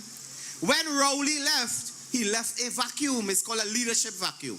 And Stuart Young doesn't have the charisma. He doesn't have the gravitas. He doesn't have the personality. He doesn't have the compassion. He doesn't have the heart. He doesn't have the body. He has nothing to fill the shoes of a leader. So they are in a leadership vacuum. In the UNC, there is no leadership vacuum. There is a political leader with the compassion, a political leader with the skill, with the expertise, a political leader with the heart to serve the people, and that is Kamla Prasad Bisesa. The PNM is demons. I hear the lady in the back shouting. I don't want to repeat them kind of thing. Brothers and sisters, the PNM had a wake last Friday, I think in Mount Lambert somewhere. They had a wake. They had a meeting. And it turns out that they cannot get an audience of 15 people. And they had a wake in Mount Lambert. A fella tell me, he said, I was going to the meeting. I said, why are you going to that meeting for? He said, well, boss, I have to go. I want to see what's going on. I want a mako. He said, but I couldn't find the meeting. They cannot even attract a mako to their meeting because you can't find it. If you drive on the main road here, you will see cars. You will see people standing up at the side of the road with the UNC shirt and things. So you know there's a UNC meeting somewhere around here. When the PNM have a meeting, you don't know. So what they do is they make speeches and they rebroadcast and rebroadcast and rebroadcast. Because nobody goes to the meeting, brothers and sisters. They are with propaganda and old talk. That is what they are coming with. So don't take on Stuart Young. Don't take on Camille, the WPC. This is a woman who admits that she cannot count. She admits that she didn't pass mathematics in school, so she can't count effectively. Now we knew she couldn't account. Now we know she couldn't count. So she cannot count and she cannot account. They put her as the minister. Brothers and sisters, we have a bright future ahead of us with the UNC. We have a bright future. I want to remind the public officers that we have worked for many days and nights over a long period of time with the trade unions. May I ask you to give a round of applause for the members of the Oilfield Workers Trade Unions at our meeting tonight.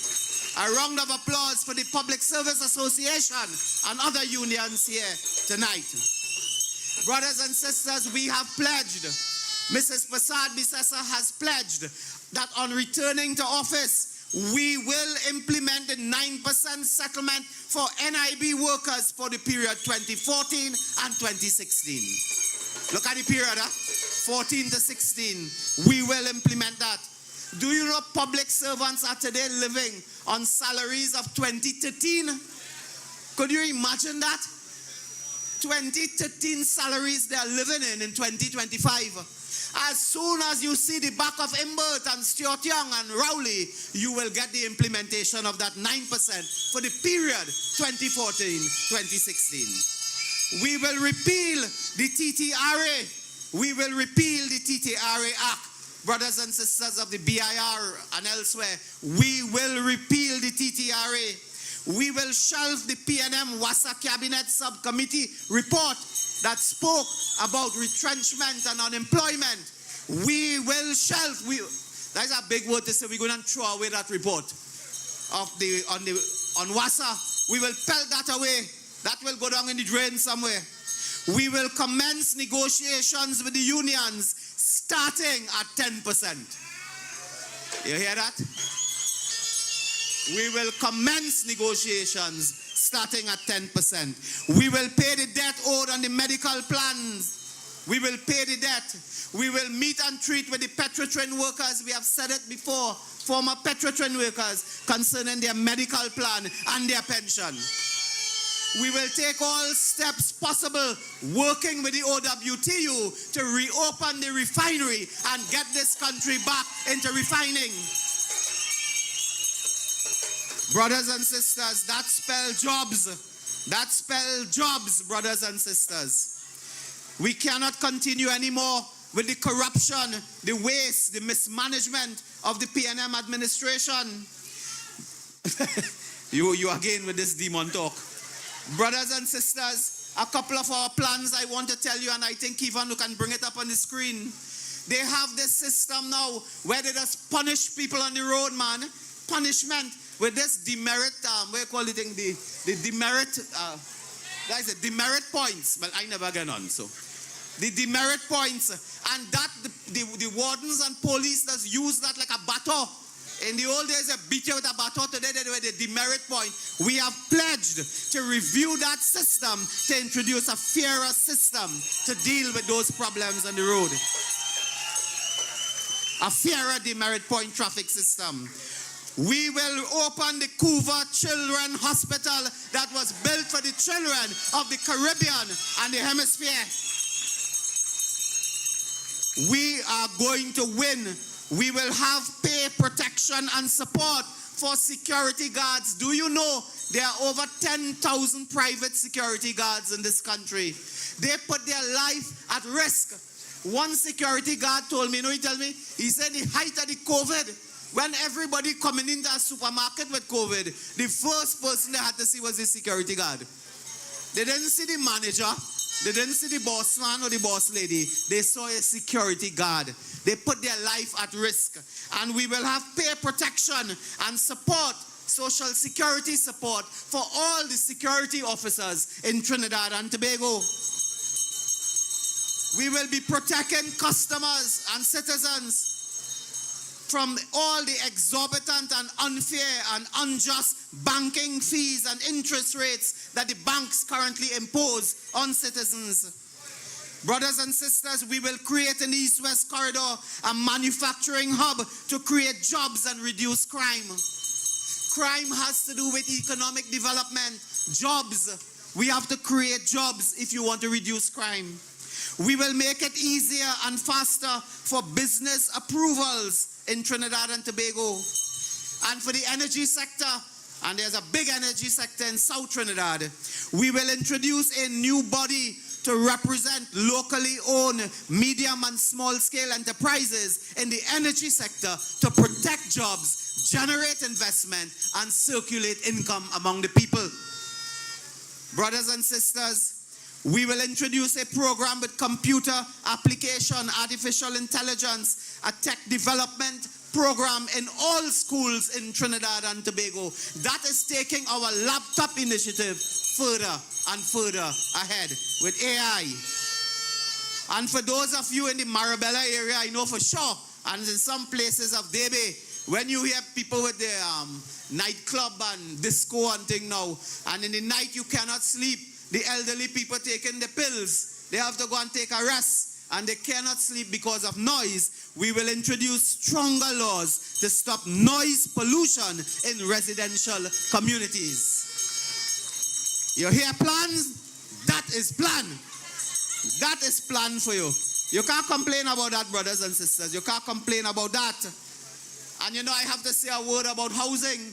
When we were in government, brothers and sisters, I think Saddam said, we gave 100 homes per week. Nila Khan, you remember that? 100 homes per week to citizens of Trinidad and Tobago. The PNM, when they came in, I think they gave 100 homes in 10 years. And when they give you the key, they take back the key. They can't build nothing. I want to tell you something. If a PNM man come by your house and he say he want to build a bird cage, tell him no. Everything they build has fall down. All you from down here, look at the mosquito crack. To build a road next to the sea, they can't do that. If you go Florida and you go to Caribbean islands and things, in Jamaica, I think, and other islands, they have an airport in the sea. In the Caribbean, they can build an airport in the sea, but you cannot build a road next to the sea. The mosquito crack. They cannot fix it. Years now, wasted $65 million. It will be left to a government of Kamla Prasad Bisesa to rectify that and build a highway. You know what is amazing? Rohan Sinanan.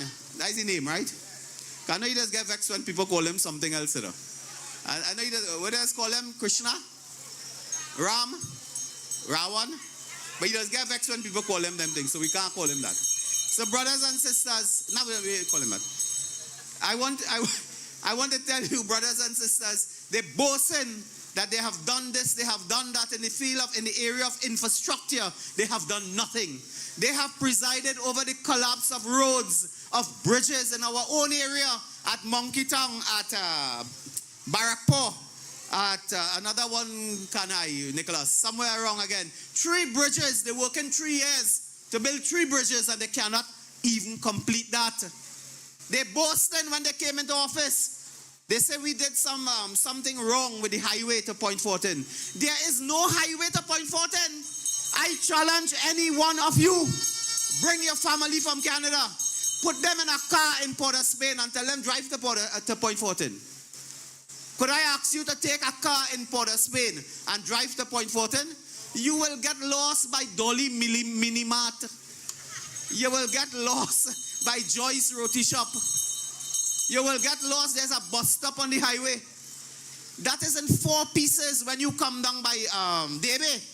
If you try driving from Debe to Point 14, you'll fall into the Gulcharan River. Because, correct? It's not only embarrassing, no Debe, you know. Yeah. So let me tell you something.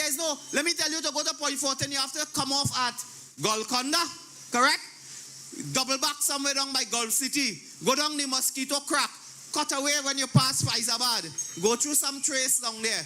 Come back on the highway. Stay on the highway. Then come off the highway. Then come back on the highway. Passing Lakrambodo, am I correct? Right. There is no highway.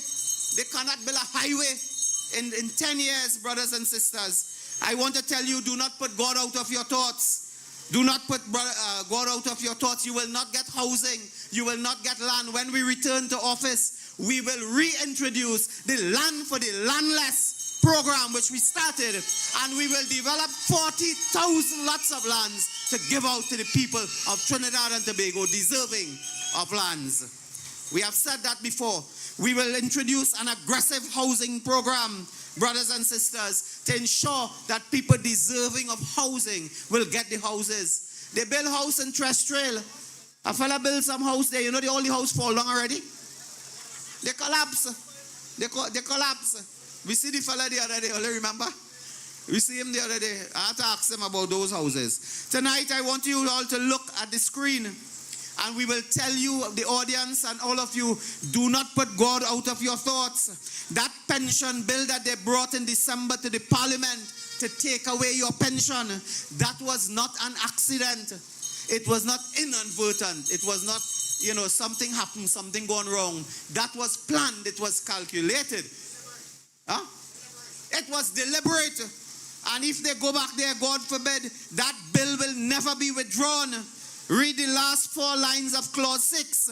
Clause 6 of that bill stipulates that only Trinidad and Tobago citizens aged 65 and older who are ordinary residents will be eligible for a pension, provided that they do not receive a monthly income exceeding the specified limit, having savings under $25,000. If you have savings more than $25,000, brothers and sisters, you will be denied your pension. Now, let me try to explain that because I come in close now to this pension business. Now, imagine a man or woman. You work 30 years. You work 40 years. But let me say now, you save $500, I don't know, a month, a year. Tim Gopi Singh very good at this. I do the maths there for me, Tim. $25,000 divided by 30 years of working. How much you saving a year? Huh? $800 you're saving a year. How much you saving a month, Tim? $60? Right. So we go put it this way. That fella has a computer in his head.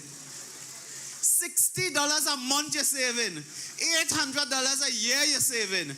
And because of that saving, you will be denied a pension.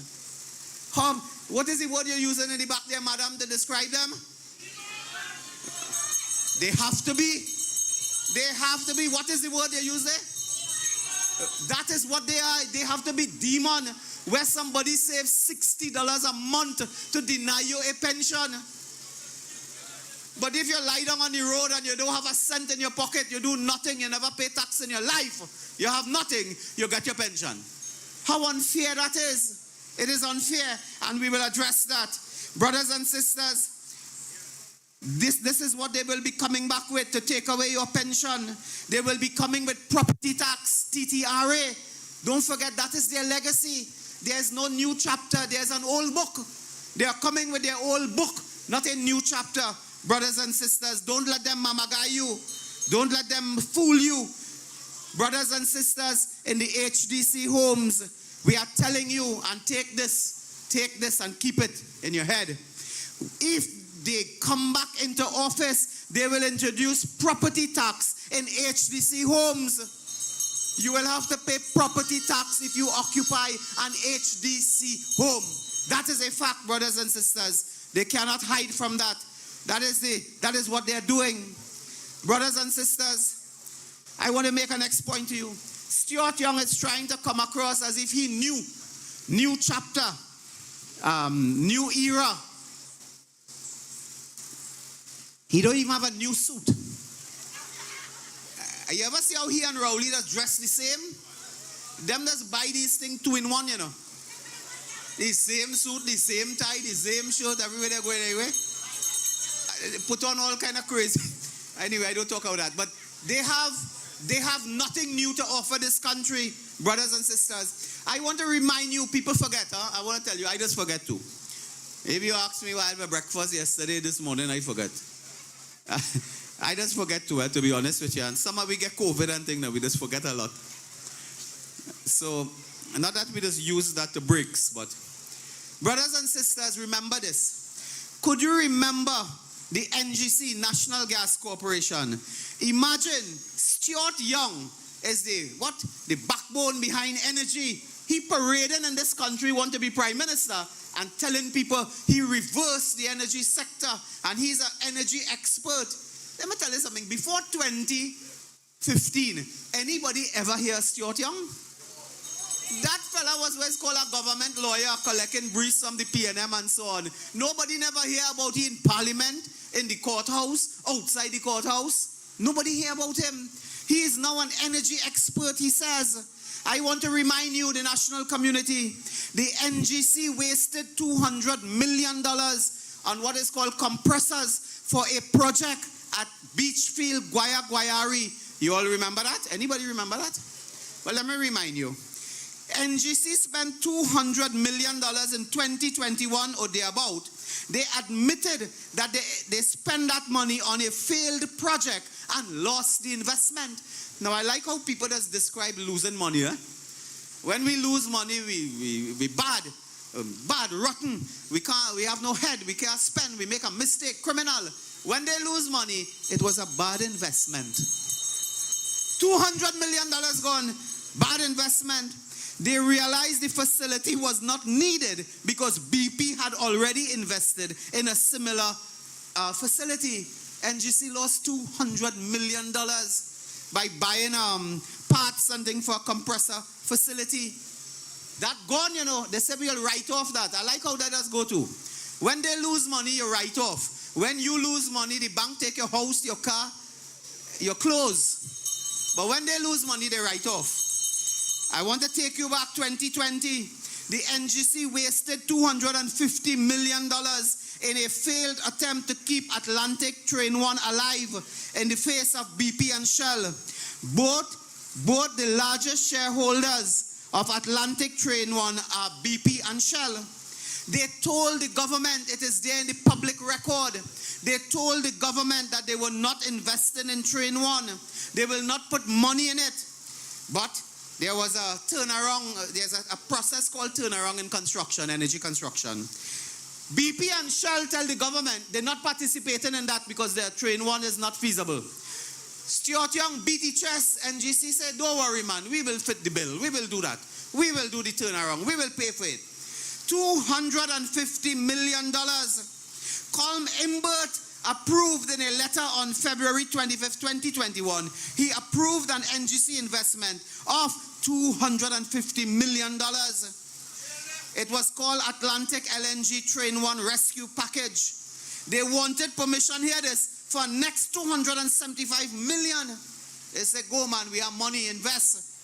Do you know that the board of directors asked the Minister of Finance to indemnify them from possible legal consequences of that decision?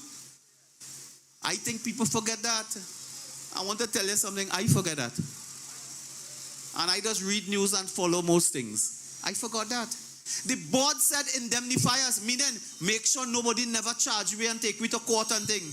We don't want to go to court, so we sign a paper that nobody could carry us to court. The board said that because they knew they was doing something fishy.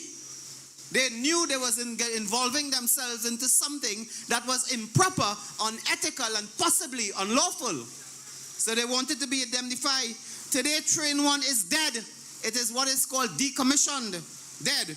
The NGC wasted hundreds of millions of dollars of taxpayers' money when BP and Shell read the last rites and told them walk away. Stuart Young talking a few nights ago at the wake, he just called sometimes you say Prime Minister elect. Well, he's Prime Minister select. He's Prime Minister select, not Prime Minister elect. So brothers and sisters, Stuart Young talking at the wake the other night, he said the former government, he meant us, the People's Partnership. He said the former government signed 17 production sharing contracts. No, he said his government signed 17 production sharing contracts and license in its times in office, which is a record. It wasn't his government at all. It was the government of the People's Partnership that signed 17 production sharing contracts and license when we were in office. That fella has gone loco. I think he's cuckoo. The fella talking about our government, under Kevin Ramnarayan, Kamla Prasad Bisesa and others, the partnership government signed 17 production sharing contracts and license, which was a record. Brothers and sisters, we signed the equivalent of 1.4 million hectares of aggregate. The NGC signed 6 gas sales contracts from 2010 to 2015. So where did Stuart Young get that from? Where they are now coming francoment, to tell untruths because they are into propaganda. When we were there, the NGC invested money in communities to upgrade sports grounds, to build pavilions, to build community facilities for people. That is where our wealth must go, for the people, brothers and sisters. So don't let them come now and try to fool you in their last days. Today, everything has collapsed around them. Do you know as well, you have followed the news, U.S. scraps foreign firms licensed to operate in Venezuela's oil industry. The U.S. is telling you they are scrapping license if people do business with Venezuela. You all follow that? They put all their eggs in one basket, and guess what? The basket fall down. All the eggs in one basket, and it fall down. Dragon deal gone. They're gone, brothers and sisters. In national security, I don't have to tell you about that. You live it, brothers and sisters. Remember We have said on the platform, Mrs. Prasad Bisasa has said, we will introduce new offenses for home invasion. That nonsense must stop. It must stop. This thing where people come and invade your home, the sanctity of your home, rob you, beat you, murder you, rape your family in front of your eyes. That must stop. And it will stop under the United National Congress. That I can tell you. We have Roger Alexander with us. We have Mr. Dolarchan with us. Brothers and sisters, distinguished officers, Mr. Johnny Abraham, Major Bess. We have now the manpower, we have the capacity, we have the expertise to deal with crime. We have it. Don't be fooled. And the majority of police officers in this country want a change. They want a change. They ball into, brothers and sisters. We stand in support of the police service, of law enforcement. And when we get back there, we will depoliticize the security services and the intelligence community. They have made the police a weapon against the political opposition. They have made the intelligence community the plaything to spy on us. The other day, Major Best, the other day, I noticed my phone dead. Barry, you too? Well, look at that, Barry. Well, we have to ask maybe every MP. My phone suddenly charged 100%. 100%. Me and my phone charge. So, what are you laughing at now? Now, my phone charge 100%. I make a call or receive a call. I have a feeling it was Saddam. And then the phone go blank. Nothing I do, the phone cannot come on. I cannot see a message. I cannot, nothing. I get worried too bad. I send a message through the driver and so on to call Charmaine, call others in the office, tell them call up the person who help us. Oh. Mr. Embarrassing. So, I am there without phone, and I send a message to the person who helps me with phones and so on. I say, boy, help me out quick, try to see what's happening. Lo and behold, in a minute or two after, the phone works. I call the fella, I say, boy, thank you. He said, boss, me I do nothing, you know. I say, I mean, you didn't fix it? He said, no, I don't get the message. And that is a dangerous thing, because when they are spying on you and they are retrieving information, copying from your phone, they take the phone off that you cannot use it. That is the PNM style, Tim, you're correct. So we must be on guard that they are politicizing the intelligence community. They hire a fella the other day as director. What is his name? Barrington, Arthur Barrington, yeah. That fella was the one man who do a report on guns, I believe, licensed firearm and so on. He alone do a report and sign it for Rowley. Rowley read it in Parliament. He said that's a secret report. The other guy, Hayden Prashad, Defense Force leader, Hayden Prashad, did not sign the report. So for signing, the man got a little 10 days. He got a 10 days for that. They have destroyed every area of immigration. 6,000 what? Oh, I thought it was 6,000 jobs they throw away again. Brothers and sisters, I'm now being told that this meeting at Debe Junction with thousands in the premise here tonight on the compound, we are now peaking at 6,000 live viewers. Give them a round of applause. And when this is reviewed, it will be 50,000. Do you know there's an immigration office in San Fernando? I don't know if Kevin has the picture. Number 2, I think, Knox Street, San Fernando. An immigration office in San Fernando has been closed since February. When they closed it, they said it was a sewer problem.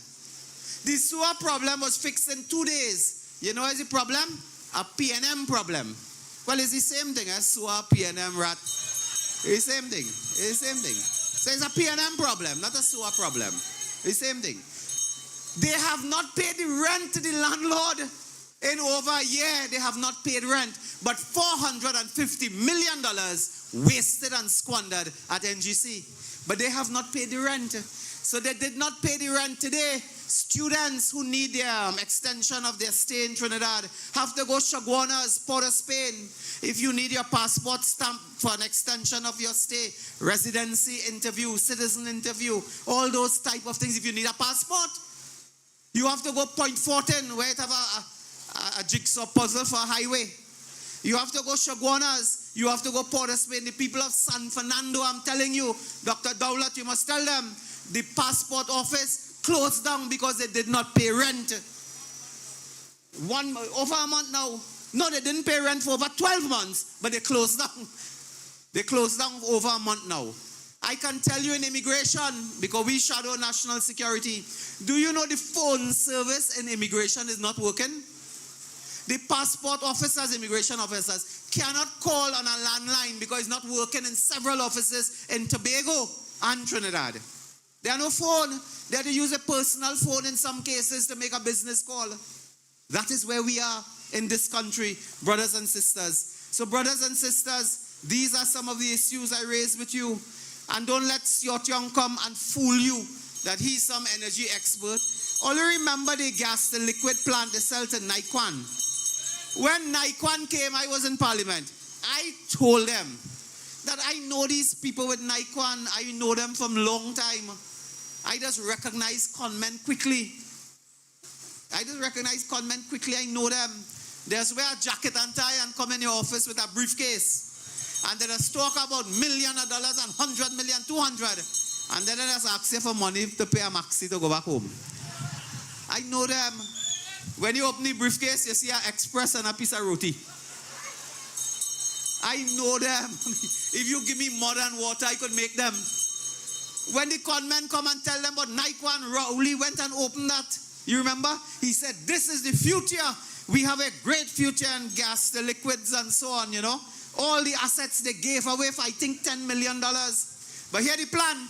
He says, so as long as this plant operating, as long we getting 25% of the profits of the plant. You all remember that? This is Siot Young, you know. He's the energy expert, he claimed.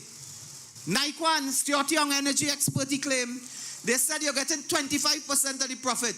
Well, boy, we never see 1%, 2%, 5%, then nothing.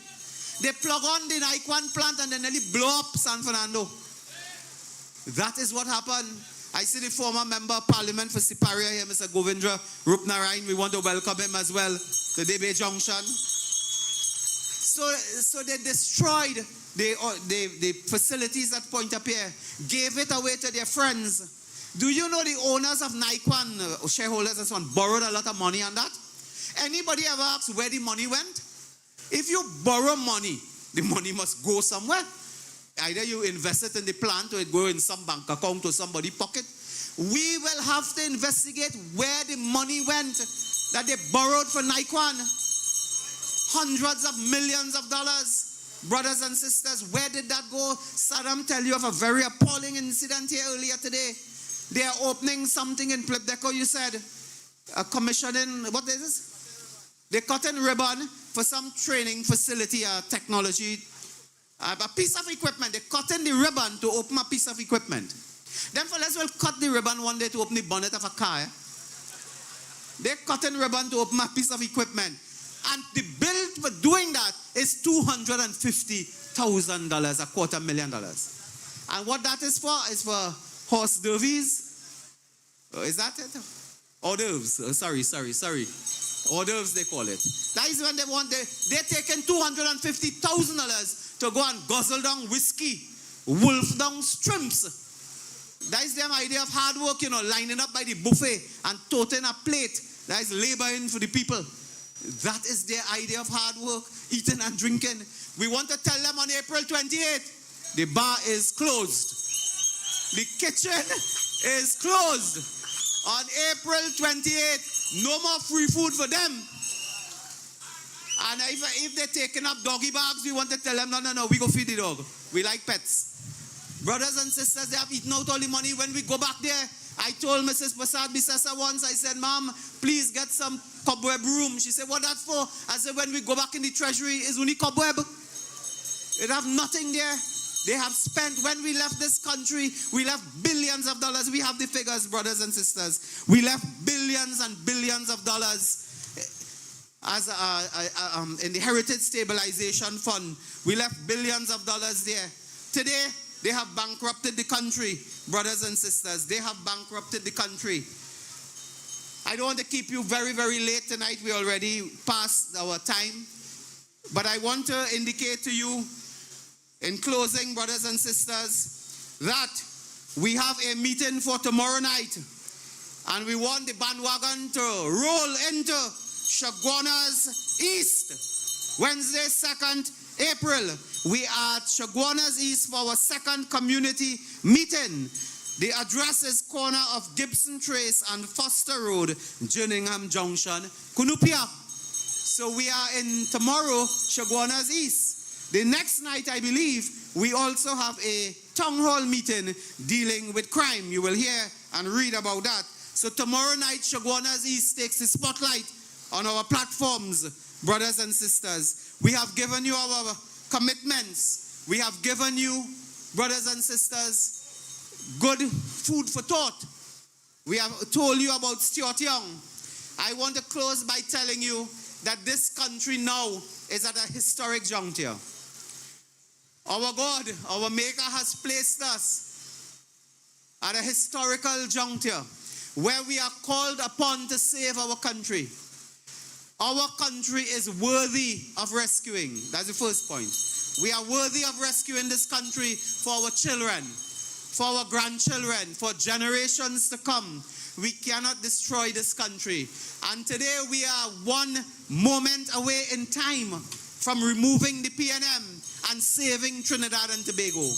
This country needs leadership that is strong, leadership that is experienced. We need leadership with expertise. We need leadership with a track record. We need leadership with compassion. And we have the leader and the prime ministerial candidate in Kamla Prasad Bisasa.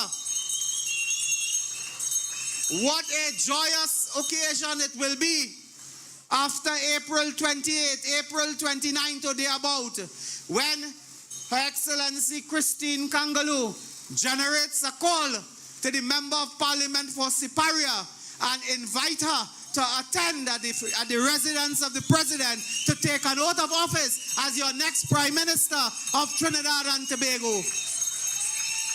What an occasion that will be, and that is the occasion we must rise to. That is the occasion that we must mobilize and agitate and organize in every village, every trace, every town, every city. Brothers and sisters, Oropouche East will be returned. They close the ballot box, what time? 6 o'clock? They start counting at 7 o'clock. At 7:15, more or less, we will declare Oropouche East as the first constituency to be returned. The PNM put up a candidate here. I don't know who is that. None of you know who is that. Poor fella, he accidentally fell into the lion's den. Now, when you fall into a lion's den, what happens to you? It is not the fault of the lion, it is the nature of the lion. Do not blame the lion if he eats up. And if he destroys him, it is the nature of a lion to do that. So he fell into the lion's den, poor fella. We will take care of him. Some other party, I don't know, is threatening to put up a candidate or so on. I think we got to talk to that fella father or something, you know. We got to talk to Mousy. I told them, boy, go and talk to Mousy and talk to him, because these people are misled. They are misled. So we mustn't blame them. We must not blame the children. Sometimes the adults are the problem there. So we will deal with them on the election campaign. We will have a few meetings in Oropouche. We will support our candidates in San Fernando. We will support Naparima. We will support our brilliant sister Aina Ali of Princess Town. We will support Saddam Hussein. Brothers and sisters, we will support Rishi Sicharan. We will support Narendra Rupnarayan. And we will support Michael Dowlett. We will support all the candidates of the UNC and the coalition of interest, Mr. Ernesto Kiza in Point Fortin, Mr. Clyde Elder in Labre. Give them a round of applause. And on election night, on that great night, we will return with a majority in Trinidad, and we will return to the government of Trinidad and Tobago. Long live the great people of Oropouche. I thank you for your love. I thank you for your support. I thank you for the happiness and joy that you have given me, and I pledge myself to you. I love you all, Oropouche. Forward ever, backward never. I thank you. When UNC wins, everybody wins. When UNC wins, Trinbago wins. Everybody wins. Everybody wins. Tell your neighbor, tell your friend, now is the time to rise and shine. Tell your mother, tell your father, now is the time.